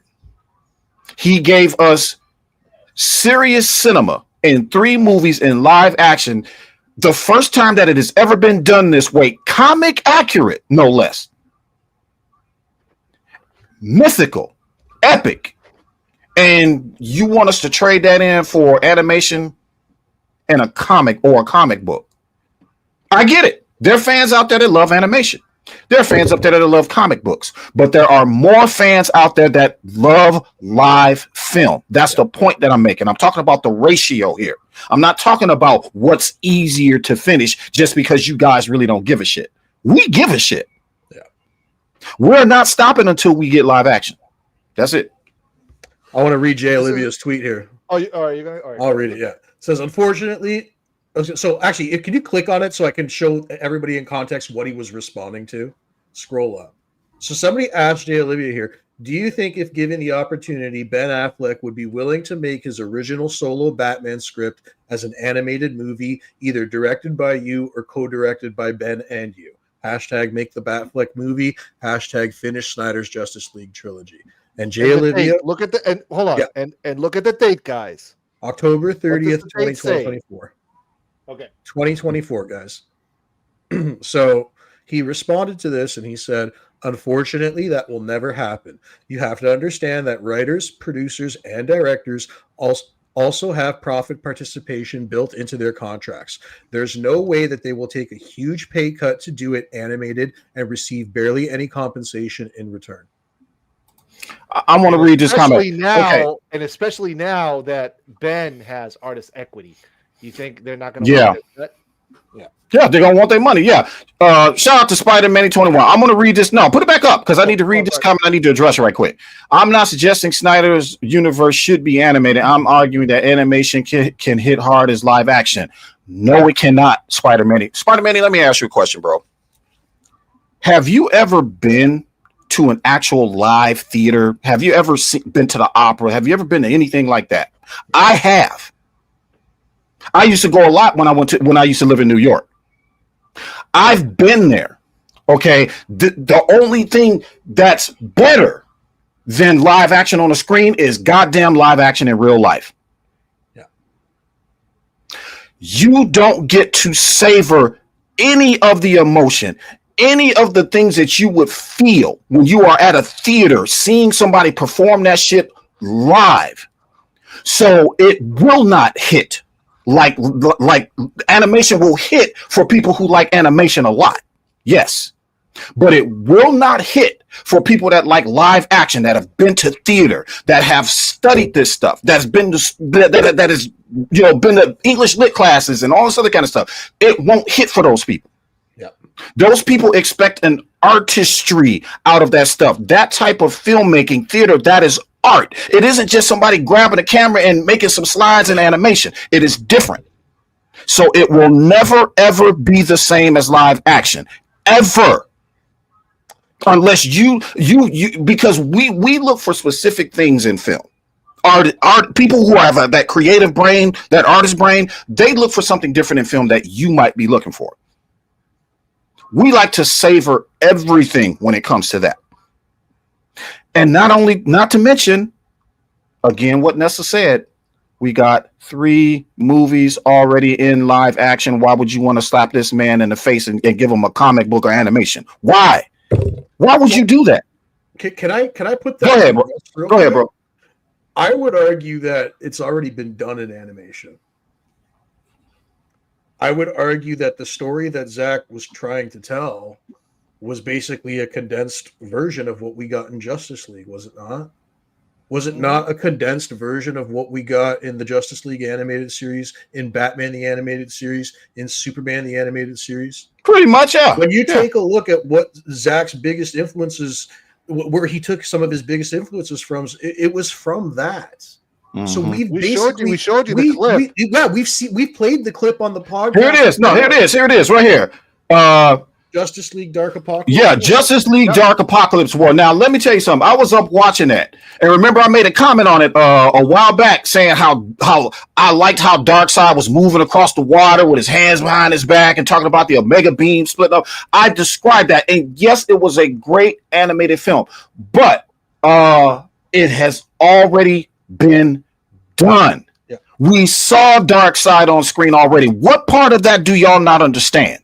We saw him with our eyeballs already on screen. We saw Cyborg get Victor get turned into Cyborg in animation. We saw that. Why in the hell would we want to repeat that? You mean in live action, Charles? In live action, excuse me. Yeah. Why would we want to repeat that? Yeah. I think people need a reminder. Let's remind them.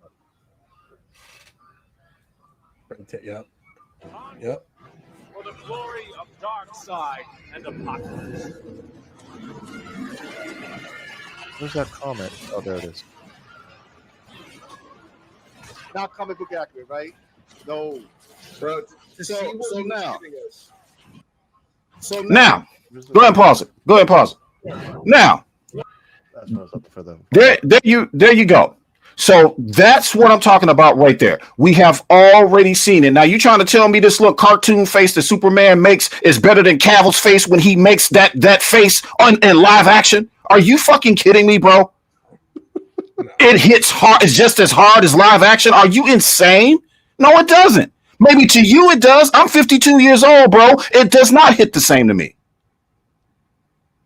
Now, you're free to have your opinion or whatever, but you can disagree. But like I said, there's a lot of shit that I know about this stuff, and I know what people want. And it's not this. Well, the thing is you lose the magic. The magic is that's what I'm saying.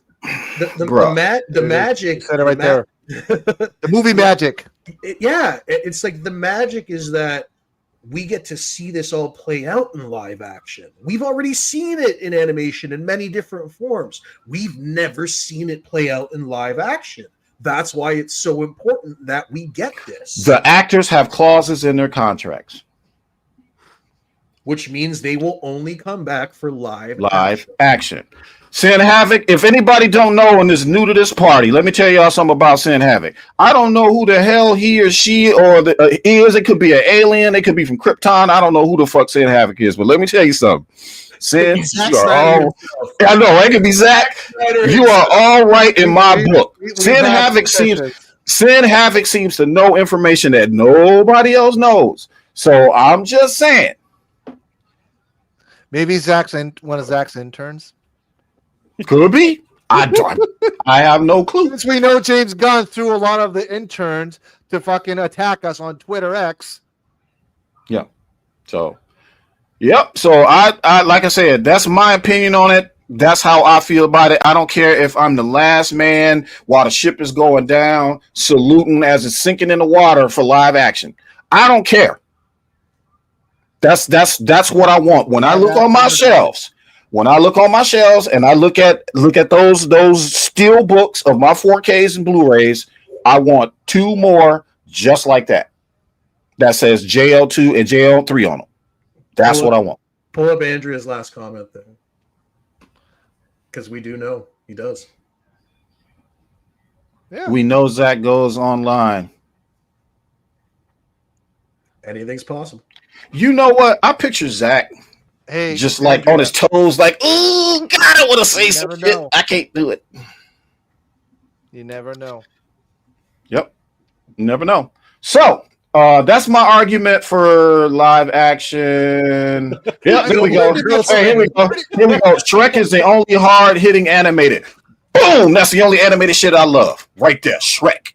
Shrek speaks to me. I'm sure. I'm sure. I'm sure you. 1, 2, 3, and 4. Shrek. It's the donkey. You love the donkey. Shrek is the only live action, the animated anything that I love. Like truly. Ask my wife. I'm trying to tell you. That would be interesting if they tried to do a live action Shrek. I'm surprised it hasn't. Wouldn't it be weird? I'm surprised it hasn't been attempted yet. Don't give fucking all your ideas, bro. Don't give them ideas, bro. Don't do that. All right. We're about to wrap up, guys. So, but yeah. Post your comments down below. We're about to wrap it up. Let's Charles, go. you pretty much covered the whole live action, so we don't need to rehash it. Yeah, we don't need to rehash it. Real quick, do we want to touch on the 11/17? We are. Oh, okay, all right. Oh yeah. The trending event? Yeah. So that's the final topic. Perfect. Trending event breakdown. I want to show them the video. I want to run the video, man. You want to run it? All right. I put so much work into that video, dude. All right. Let's pull the video. We're probably gonna get a copyright strike, but I don't care. Where is it? It's on Instagram if you have your Instagram open. Okay. Yeah. Let me go to IG. All right. Let me go to IG here. So the IG of the page. Mr. Ozzy Osbourne, ladies and gentlemen. Yeah, I'm on fire tonight, man, because I'm tired of hearing that same old scenario about animation, man. I'm sorry. I'm sorry. You have no idea about theater and literature and all of that stuff, man, until you've experienced it from my point of view. You don't know everything from the technical, from the makeup, the lighting, and all the way to the top, to the finished product. I am a cinephile. You understand? Through and through.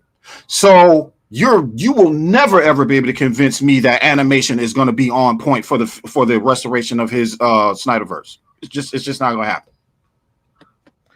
All right. No audio, Phil. There we go. Move your mouse out of the way. You don't want to hear me sing? Ooh, no, move the mouse out of the way. The times are strange. Here I come, but I ain't the same. Mama, I'm coming home. Time gone by, it seems to be. You could have been a better friend to me. Mama, I'm coming home. You took me in and you drove me out. You trying to tell me animation can replicate nuance like that, bro? Come on. Lost and found and turned around by the fire in your eyes. You made me cry, you told me lies, but I can't stand to say goodbye. Mama, I'm coming home. I could be right, I could be wrong. It hurts so bad, it's been so long. Mama, I'm coming home. Selfish love, yeah, we're both alone. We're right before the fall, yeah. But I'm gonna take this heart of stone. I just got to have it all. I've seen your face 100 times. Every day we've been apart. I don't care about the sunshine, yeah. 'Cause mama, I'm coming home. I'm coming home.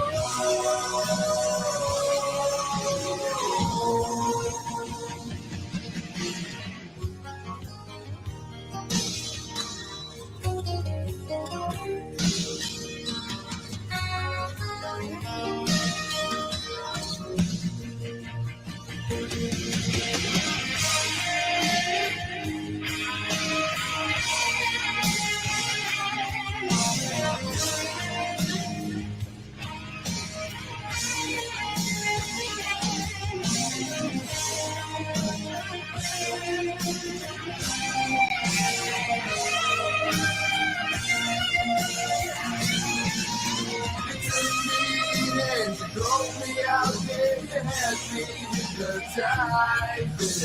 Lost and found and turned around by the fire in your eyes. I've seen your face 1,000 times. Every day we've been apart. This shot coming up right here, so perfect. It turned out so perfect. Oh yeah, where the music faded out and then yeah. I got you. Yep.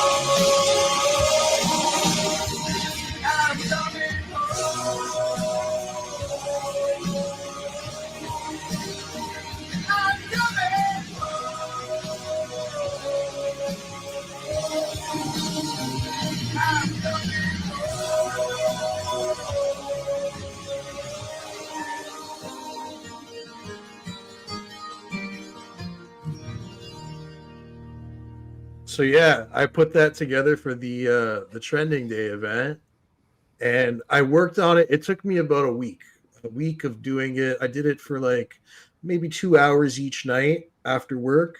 I was putting a couple hours into it here and there, but man, it was my first time ever attempting to do a music video like that and trying to line up scenes with the lyrics and all that. And I think it turned out really well. So I think I'm gonna attempt more of that kind of content. I think I'm gonna try and do more music video edits. Yeah. We should give Rocks an applause, Charles, live. But you're right. No, dude, you know what? Let's give the applause to the community that came out. Yes, and rocked out on 11/7. Yeah, you guys deserve absolutely right, guys. Because you guys killed also it, to man. Skywalker, the Jedi, Yeah, Skywalker, Leon, everybody. You guys all rocked out, and it was probably one of the best trending days. I saw Josh scrolling there also. Shout out to Josh too. It was one of the best trending days I think I've seen in years, and it was such a great day, and I'm so glad everybody just. But we're a minority. We're a minority.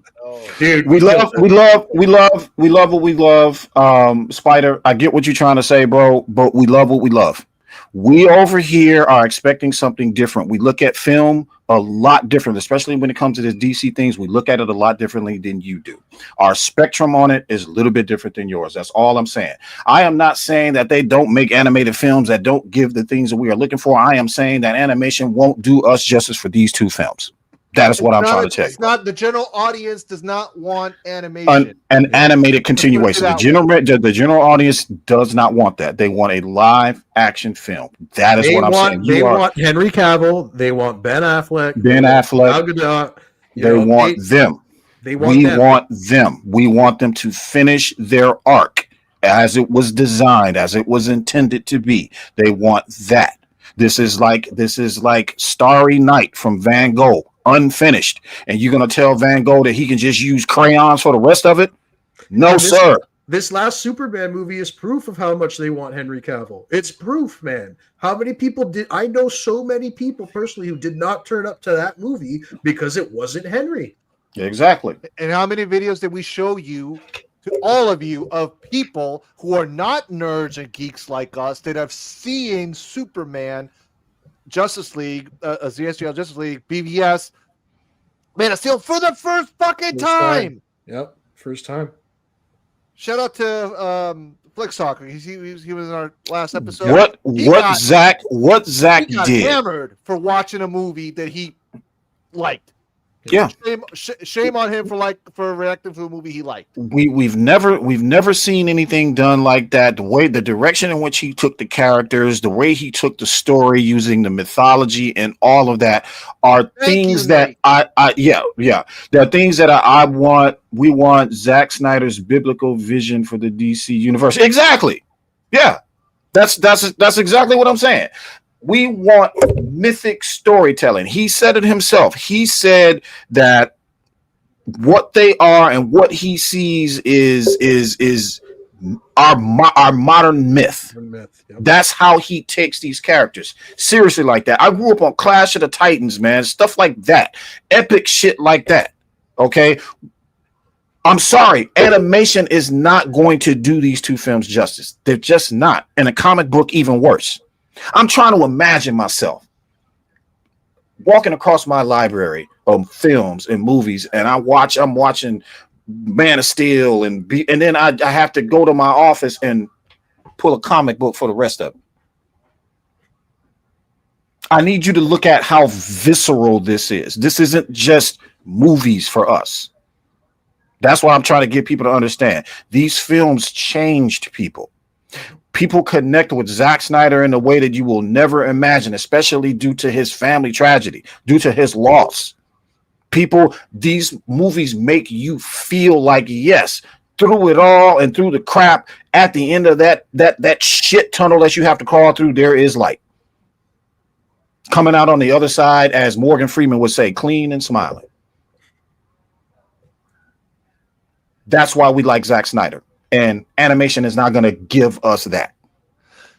I want to say something about animation, though, because DC Talk said something here that, yes, I will agree. Like, you can start live action between stories. You do animation. Yeah, you could do that. If it's like short stories, yeah. I'm good with that. Exactly. I am not, and that's not what I'm saying. I'm saying that we're talking about finishing a saga. Let me say that word again. A saga. The main stories, at least JL2 and 3, they have to. Right. How would you feel if also, in fact, how would you feel if like a Martian Manhunter story or something like that? I'm good with all of that, but when it comes to when it comes to Kal-El being changed by Darkseid's anti-life equation, I don't want to see that in animation. I want to see the emotion on his face. I want to see the tears flow. I want to see this man in pain when he loses Lois. Phil, you said a cyborg animation? No, dude. Ray Fisher's way too good. That's fine. I want to see the original. I want to see the cyborg movie that they had planned on doing. But you get the point that I was trying to say. We got you. Let me ask you a question. Absolutely. Who likes Avatar here? I saw the first one. I didn't see. Okay.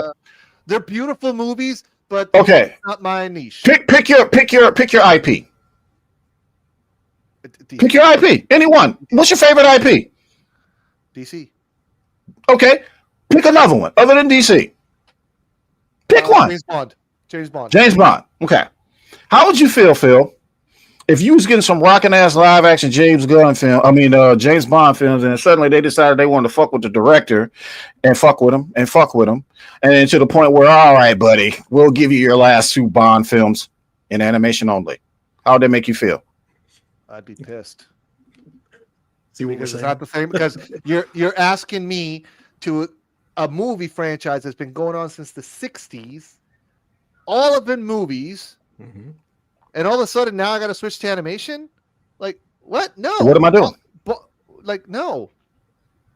Now, would it be a cool Bond cartoon that ever came out? I'm pretty sure there would be. There was James Bond. There was a cartoon, but it was a James Bond Jr. It was like a James Bond. Yeah. I remember that. But that's the point that I'm making. Not only, Zach. Well, animation will be cool. Well, maybe you're forgetting about the principle of the thing. As Smokey from Friday would say. Not Smokey, but what's his name? Big Worm. Big Worm would say. There's principalities involved. It's principles to this thing. It's a slap in the face. Try to understand that. For anybody who keeps justifying animation, it is a downgrade. Downgrade, not an upgrade. Not an even playing field for those of us who want to see a saga finish in live action. It's a downgrade. And who wins? The only people that I can think of to win are the shills. We got it. They got to watch an animation. They're the only ones that win. We're gonna do this forever until they figure their shit out. That's just all to it. So, all right, that's all I got, guys. You guys got anything else? Hopefully they'll figure this shit out soon. Hopefully, fingers crossed, this shit will get sold to Netflix. And we will see a revival of Zack Snyder's vision. That's what I'm hoping for. That's what I'm keeping my fingers crossed for. This is very simple. Next year, yes, shit might happen, but we're not going to get anything when it's greenlit. We're not going to get anything for probably another 3 to 5 years. However, one thing we could get first. Look at Ross. Look at Ross. Ross, why do you have to always interrupt me? You know that I lose my Hold on. Let me referee. Sir, you still have your time. Continue, and we'll get to you. Right? Hold on. No. Just hang on. Go ahead, Phil. All right. Here, I'll turn my camera off. So no, don't turn the camera off. Just turn the. Go ahead, Phil. And I'm gonna be the referee. Go ahead, buddy. That's the problem that you lose my train of fucking thought. All right. Well, since you lost since you lost your train of thought, Rock Talks your rebuttal, sir. I lost my train of thought. Oh shit. I think you were leaning to something about the timing in which this shit can happen. He was talking about yes. He was talking about 5 years from now, and then you started shaking your head like. It was before that. I started shaking my head at a point that he was making because I wanted to. It's all good. I lost it now. I didn't even say anything. I just shook my head. Deserves a drop there. Children. That's right. Children, please. Hi, Gail Hailstorm. Field reporter, Hard Story? Special Officer Doofy. Oh, hi, Doofy. Doofy, listen, is there a problem on campus? No comment. Okay. No comment. Okay. You look awfully young to be a police officer. I'm 25 and a half years old. Ooh. Yeah, that's just Manny. So big. Yeah, he's big. We're gonna look back at this footage after. I'm gonna remember what I wanted to say, and I'm gonna be. Hold up! Did y'all catch the part where she was like, he was like, yeah, that's big. Where he was counting out how old he was. He was like, yeah, that's big. For anybody that don't know, I'm not a person that likes a lot of buffoonery and comedy when it comes to movies, but I'm gonna tell you, that stupid shit right there, I can watch that pretty much all the time and just be sitting there cracking up because it's funny as fuck. Yeah. Yeah. No, we were talking about like animation, and we were talking about the stories, right? Telling stories in between. And the time when Yeah. Okay. Okay, go on and try to make the point that you were. So what I was saying, that's like, we're not, in my opinion, I don't think we're not going to get anything at least started 2026, 3 years from now. Yeah. So 26, 27, 2028, I think we would get at least the Ayer cut released. Okay, see, this is why I was shaking my head. I don't think Zach would be dropping as much stuff as he's dropping if this shit wasn't like imminent. Maybe it goes next year. Here's my rebuttal. Here's my rebuttal. Go. If what is going on is that they're clearing the slate, so to speak, what we've been hearing about Netflix and all that, what if he's making room? What if they're like, let's make room for this cat so he can do what he got to do? Yes. That's everybody keep thinking that this shit is over, but it's not. What if they're pushing stuff back, like finish this first, then get back to that? That could be they have to come out with a bang if they get this shit, bro. Yeah. If they get this shit, okay, I expect them to announce right away, we're putting out the Ayer cut. We're putting out the Justice League, the Green Lantern edition with Wayne. All right. I want Sin Havoc to confirm this right quick. So Sin, okay, obviously, so we're not getting the old storyboards. They're upgrading all that good stuff. Let me ask you a question. Your opinion. Do you think that's why Netflix is clearing the slate for everything else or pushing everything back for him? Just let me know what you think. Okay, I think that if they get this shit, you come out with a bang. You say we're going to give you guys the Ayer cut, and we're going to give you guys the Emerald edition of Justice League. Yes. Now Sin says yes. He says he thinks that's the reason why Netflix is pushing everything off the slate. Yeah. There you go. I don't think the fandom's going to want to wait another 3 years, 4 years. Like we've waited long enough, bro. We waited long enough. Give us the shit that's in the vault at least. We fought, and these men's egos, they were throwing some powerful punches, dog. They were. You know, give us the shit that's in the vault. Give us even the Schumacher cut. Give us the Schumacher cut, man. That right there. If Netflix pays WB's debt, it's game over. Netflix is worth how much again? 400 and some odd billion or some shit like that. Yeah, and their stock now, they did the 10-1 split. They could literally take $110 billion, slap it on the table, and be like, "Here, your debt's gone. The company's bought. Give me." They could literally do that if they wanted to. This is 2019. Remember, with the Saudis, and also with the Saudis, that's money. Yeah, it's cash, but it's money that needs to get repaid for them. Yeah. But it also comes with a political narrative that a lot of big business people don't necessarily want to be involved in. You get what I'm saying? Does Zaslav really want that association with his name? Mm-hmm. Yeah. What does Zaslav want his lasting legacy to be? Yeah. We're talking about men with egos here, right? I think, honestly, in my opinion, I think people need to start to quote Zach, wake the fuck up and be on the right side of history. Because he knows what's up. He knows what's up. Like I said, I'm not listening to anybody else. I'm not listening to any other trades outlets. But the one that's been out is the only one that's been saying anything. So this is why I say that makes me even more suspicious about the fact that something is going on.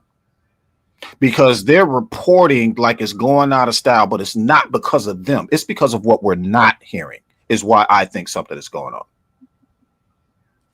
And Zach's posts, of course. So, would it be cool if they could add Steppenwolf back to the? Yes, because that would complete the story. If they threw in the Ayer cut, threw Steppenwolf in there because he was already called. Lex called him, right? Yep. And then you got this. So let's be real. If they did that would close out everything. We'd have everything. Yeah. At the end of the day, if they just give us those deleted Joker scenes that we never saw, bro, I'd be happy. There was so much Jared Leto ripped out of that movie, bro. It was a freaking crime. It was a crime to take that out. And you know what's sad? He's been paying for it to this day because I love Leto as an actor, as a performer, his band, his music. Yeah, he's got some cool tracks. Dude, I love 30 Seconds to Mars. I don't care. I love 30 Seconds to Mars. His I grew up personal with that shit stuff. that he's a part of a cult, whatever. I don't give a shit. Again, I don't care about the performers' lives. I care about the art. Period. Leto, unfortunately, has been getting some bad roles lately because he's been pretty much in a way, I don't want to say blacklisted, but there's shit there's a cloud still hanging. He's typecast. Thank you. Yeah. And the Joker, unfortunately, that would have, dude, I would not be surprised if that movie would have at least gotten him another Oscar nomination. Yeah. Dude, I remember them talking about how deep he went into the character when he was playing it. Like the stuff he was doing behind the scenes, how he mentally prepared for it, and like the creepy stuff he was doing. Like it was intense, man. It was some intense shit. So I do believe that there is a performance there that we were robbed of, and that we as fans deserve to be able to see. Yeah. So what do you guys think of the chat? So do you guys think just to close this up, because it's getting late, and so we'll do our final thoughts now, but let's question for the guys in the comments. What do you guys think? 2027 we get something, or sooner? Imminent. Now. Now. Sin Havoc seems to think it's going to happen here real soon. So what do you say, Sin? What we talking about, bro? Year and a half, 2 years at best? What we talking about? At the most 3? What you think? Vega says 26, 27. Okay. All right. That's reasonable.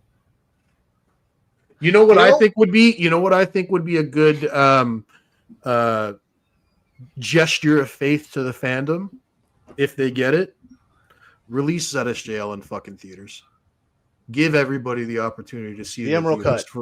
Whatever. Give us the opportunity to see it in a month, for at least a month, bro. I know, right? Release the one we haven't seen. Yeah. Put it out there. Let people finally experience that on the big screens, like the way it was meant to be, like the way folks at Full Circle got to experience. Hell, give everybody that treatment. Do it on IMAX and do pre-order screens. That'll sell out. Sin Havoc says April, bro. Whoa! Like 2026 April? Imminent now. All right, Sin, I'm gonna need you to type that again, and I need you to type it like I'm a 5-year-old child. Did you say April, like 2026 April? I need to know how he knows. Oh. I need to know these things. Okay. You need to tell me how you know this shit. How you know this shit? You, it's Zach, bro. That's Zach. What up, Zach? Oh, what up, DC Talk 82 says saga. You damn right. This is a saga. This is what I keep trying to explain to people, man. You talking about a one-off Superman film that didn't feel like Superman. It was not the point. The point was for Superman's story to be a saga. It was supposed to be told over multiple films where he becomes that person y'all are talking about. That's what we keep trying to tell you. That is an epic ass story right there. Think about it. And you want just the dude that's at the Daily Planet doing the same old shit with Lois and saving cats and and mice and rodents and fucking squirrels and crickets and rock talks and all this other kind of shit. Once I threw you in there. I like what Mama Bear said. Sin Havoc is the best pizza guy in Hollywood. I know, right? He's the delivery man, yeah. Homie, I'm telling you, well, whatever he knows, hey, here we go. Look, split happens first. When do you think that's gonna happen, Sin? So they're going to split the company, and Netflix will get. Agreed. Business don't follow the calendars we look at. I know that's right. They could be lying to us. This is what I keep trying to tell people. Whatever you are hearing in the reports, they could be skewing it just a little bit. Mm-hmm. So you think, all right, so if this is legit, in April we get that big announcement, will they continue with Man of Tomorrow, or they'll just scrap it? Sin, I'm gonna. Oh hell no. You know why? Hold on, Sin. It's because it's tax season. It's tax season. That's what I'm hearing. I'm hearing there's going to be a lot of tax write-offs, bro. I've seen some people posting, nothing official, but I've seen the rumors, bro. Sin said the first weeks of April. Come on, bro. Man. So think about it. They have to announce everything now with DC. Well, they have to announce the WB split first. Split first, yeah. Right. But what I'm saying is, but now after that, when they do that split, that's when they go in and tax write off everything. Spring quarter is when businesses get real busy. Yeah. Okay. All right. Damn. All right. Shout out to Sin Havoc. He is our unofficial, not official source. Man on the inside, bro. The man on the inside. Look, it's just an outline of the. You know how they have to do the black silhouette, and it's just a picture because they don't know who the hell it is, and they got pictures of everybody else, but the dude at the top is just a black silhouette character. Wasn't it Q? Street Fighter character. He was a mystery character. Yeah, you just don't see shit. It's just outline. You know what? All right, give me a minute. I'm gonna give. There's a special drop I want to give Sin, but I have to upload it. So bear with me a minute, okay? Man, hurry up, man! You should have had that ready already. It's all good. Listen, we'll go through some comments, bro. We got lots of good comments here. Yeah. All right, let's take a look. 22. I think Haircut should come out first since it's basically ready already. That's exactly what I'm saying. It's sitting there in the vault. You ready to go. As soon as this is announced, you say, boom, we're going to finish up the Haircut, and we're going to put that out there. Lanterns is getting canned, says Divas. I believe that. I do believe that. I think that's why they pushed back the release date. And I don't think that I don't think we're going to see it. I think there's going to be a lot of stuff that we're not going to see. A lot of stuff is probably going to go the way of Batgirl. What else do we got here? A great face-off would be Man of Tomorrow versus Justice League 2. Justice League would win hands down. That would be interesting. Yep. Yeah. Ben Affleck, Batman versus JL2. Oh, he's asking which one first. Which one do we want first? Man, that's hard, bro. Because I want to see Darkseid show the hell up so much, bro. You have no idea. I really, really do. But I also want to see that Batfleck film, bro. So here's what I suggest. I would suggest Justice League 2 because from what we understand is supposed to happen to Batman and Justice League 2 would get a lot of people really invested in Ben Affleck's Batman again, right? So you get all that from Justice League 2, and then you put that energy towards Ben's solo movie. Okay. You remember wasn't so when Justice League came out, wasn't his film like it was like a prequel? It would have been like what happened. It was okay, yeah, I got you. Okay, yeah, that makes sense. Right? Like they were gonna cover like the death of Robin. There was a thing going on with Deathstroke, from what I understand. But what I'm thinking is, okay, I don't know. Obviously, we don't know if this is still the story because we all know Zach's changed the storyboards, right? Yeah, Sin already said he changed the whole. It's going to be different. But yeah. if they do retain the whole thing where Batman dies, you know, that, like I said, that would pique a lot of people's interest in Ben Affleck's Batman. So you end Justice League 2 off with Batman dying, and then boom, you do the Ben Affleck solo movie, which is the prequel. I think people would eat it up, and absolutely, I agree. All right, here's the drop.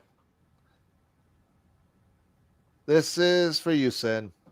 Children, gather round. No retreat, no surrender. That is Spartan law.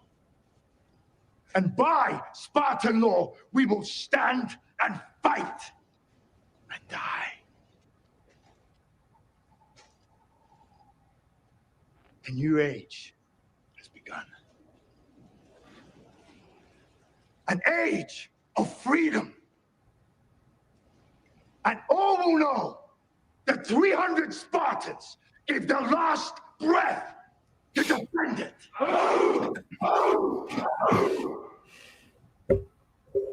Nice. I love that movie, bro. I just thought of some Harsh critics said, and man, if I watch his stuff as much as I possibly can because he had me cracking up. But he said he don't care if Gal Gadot is 80 years old. He said she gonna get her old ass up out that wheelchair.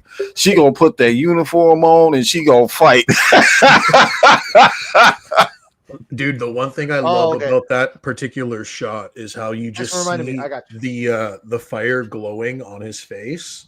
It's just so beautiful, and it just goes to show, like what you were saying earlier about how Zach uses the CGI like a freaking paintbrush, dude.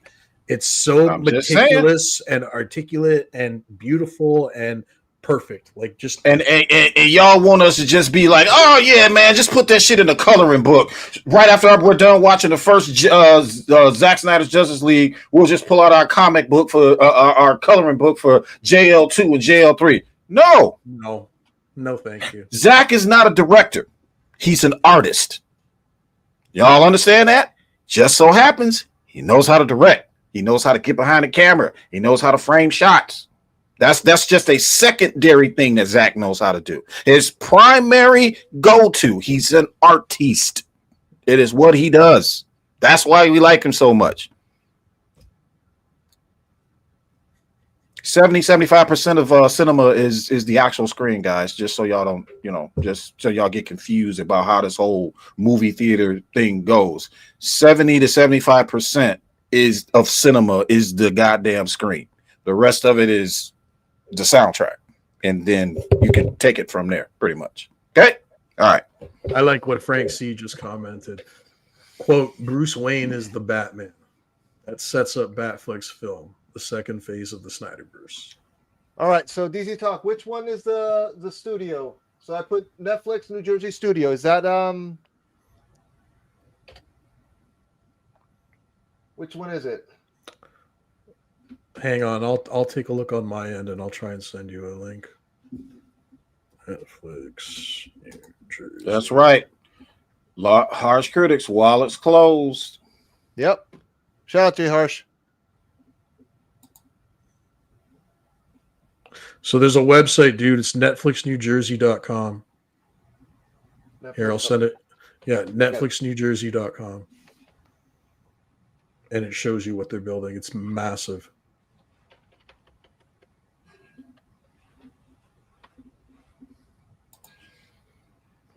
Bruce Wayne. Yeah. He's talking about Lex's line at the end. He said, "Here is something that can help you." Mm-hmm. His name is Bruce Wayne. So check that out, guys. Nice. That's the studio being built in New Jersey. Damn.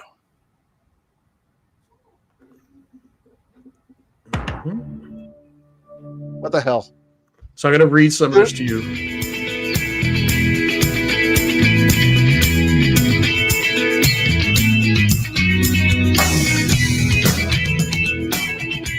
Here, cut the music, Phil. Okay, while that tour is going on, I want to read some of this. So it says, New Jersey has top-notch crews, talent, and a vibrant creative sector, which we intend to tap into and further enrich. We are committed and ready to build relationships in the community while thoughtfully engaging with local leaders to discover how Netflix can contribute in the areas that matter most to our neighbors across the Garden State. So that was just a little side note here. That here come a whole bunch of jobs. Yep. So frequently asked questions here. Now we don't need to go through that. That's good. But yeah, it goes to show how they're going to be supporting the local New Jersey economy. You know how many people are going to be having jobs there? Like, that's incredible. Awesome, man. Yeah, man. Yep, that's nice. But Netflix can't afford WBD. No, they can't afford it. No. Mm-hmm. That's the new Hollywood, man. And this is why they're scared, bro. This is why old Hollywood doesn't want them. They are terrified, man, because Netflix is gonna have both the theater experience, giving people what they want, and they go have a streaming on lock. These guys are trailblazers, bro. They don't take no for an answer. You say no to them, fine, screw you. We'll build our own studio, bro. Like, have you seen the Polka-kin? No, I haven't. No, oh, dude, with Jeff Black, you gotta watch the Polka Kid. All right, man. Let's get ready to shut this on down. We've been dang. I didn't think we would go that long. It's 2 hours and 23 minutes. It's almost cool, man. 11:40 on our end here. All right. Final thoughts. Charles, kick it off. Oh, I'm not kicking it off. I'm going last. Go. You're going last? Okay, Phil, you kick it off. You want me to kick it off? Okay. Yeah, you kick it off. All right. So, first of all, I want to let me just put the comments here. All right. First of all, let me take this off too. I don't know. Man, hurry up, man. First of all, I want to thank everybody for being a part of our little community here at the Lethal Geeks. We're grateful and humble to have all you here joining us once in a while and just talk geek shit and just hang out. That's it. That's what we all want to do. We just want to hang out, have fun, just forget about our issues and our problems in life. Life is already too hard, and we all need that little safe space where we can all just be ourselves, geek out, and just have a few laughs, have a few debates. We can agree, we can disagree, but that's okay. You like stuff, I like stuff. You know, we can find something in between. And next year is going to be we're going to get a lot busier now in Lethal Geeks. We're going to be throwing out a lot more content. I am currently relocating overseas, so hence why we've been a little slow on stuff. And we're going to be doing a lot more film vault reviews. We're going to be doing a lot more comic books. Also, I'm mostly going to be doing like graphic novels. I did start like doing like issues, but then I realized, you know what, it's too fast paced and it's too boring. I want to be able to tell this. I want to be able to just like with the movies. Let's watch it. Let's talk about it. I want to finish the story or the run, and then let's talk about it. So that's where I'm going to be focusing on. And I'm going to be doing a lot of varieties. Like I said, we're going to do some Marvel, some independent, the whole works. And we will be going back live probably like around springtime. So, but we're here to stay, and we're grateful for your support. And please also just spread the words, like, share, and subscribe. We're just getting started, man. We're just getting started. So thank you guys, and happy New Year, happy holidays to all of you. Rocks. Oh man, it's been a fun stream. I mean, it's been a while since we've been able to do this, so I was really happy to finally get back into the gear of things. Thought we'd be a little rusty, and I guess we were at the beginning of the stream, but turned out all right. It was a good conversation we had here tonight. I just want to thank everybody in the chat who joined us. We always tend to have a full house when we do these streams, so we really do appreciate you guys being here with us on your Saturday evening, especially tonight. It's American Thanksgiving, so happy Thanksgiving to all my American friends. Other than that, what do we got coming for content wise? Phil's already gone over most of that for his end. I did announce on our last stream that I would be trying to put some more effort into launching the Rock Talk show. That is still going to be coming down the line. Really kind of depends on how busy Phil keeps me in the new year with all of his content. But I am going to be working on that and trying to figure out what that format is so that we can kick that show off. Other than that, that's really about it, guys. I want to thank everybody once again for making this happen, for making the Lethal Geeks your geek community home. We love you and we appreciate you. Charles. All right. Yeah, I wanted to say from the bottom of my heart, thank you guys for coming out again. We have, we're basically on our way to 100K right now, over 12,000 subscribers. We could not have done that without you. So from the bottom of my heart, thank you so much for tuning in. You all know we've all been on a hiatus, And we've been trying to figure out what we wanted to do as far as what we were, what we want to achieve going forward with the Lethal Geeks. There's a lot happening in the world right now. That was one of the primary reasons why we stopped doing the live streams in the first place, just so we can just kind of get our head back above water and to see what things would look like with regard to our families and things like that, and how safe we were going to be, especially Phil and me. So, but we are endeavoring to bring you more content as fast as we possibly can. Like the other guys are saying, is we got a lot going on, but we do have some stuff planned for the year 2026. But like I said, we're on our way to 100K. We could not have gotten this far without you, so we do appreciate all of your dedication to come in here and seeing us yap about DC and other geek shit that we like to talk about. We've always said that we wanted this place to be a safe space for anybody. As long as you are not disrespecting anybody, you can talk about whatever you want to talk about. I also want to say, don't give up the fight. It has been a long road when it comes to trying to get the Snyderverse restored. I do appreciate everybody's efforts, especially the Cool Table, Leon, Skywalker, everybody. We really, really do appreciate it. We might not hear it a lot, we might not say it a lot, but we do support everything that you are doing. And we wouldn't have gotten this far without you guys, as far as getting what we need to get out there, restoring the Snyderverse, all of the hashtagging, sell the Snyderverse and Netflix, all of that stuff.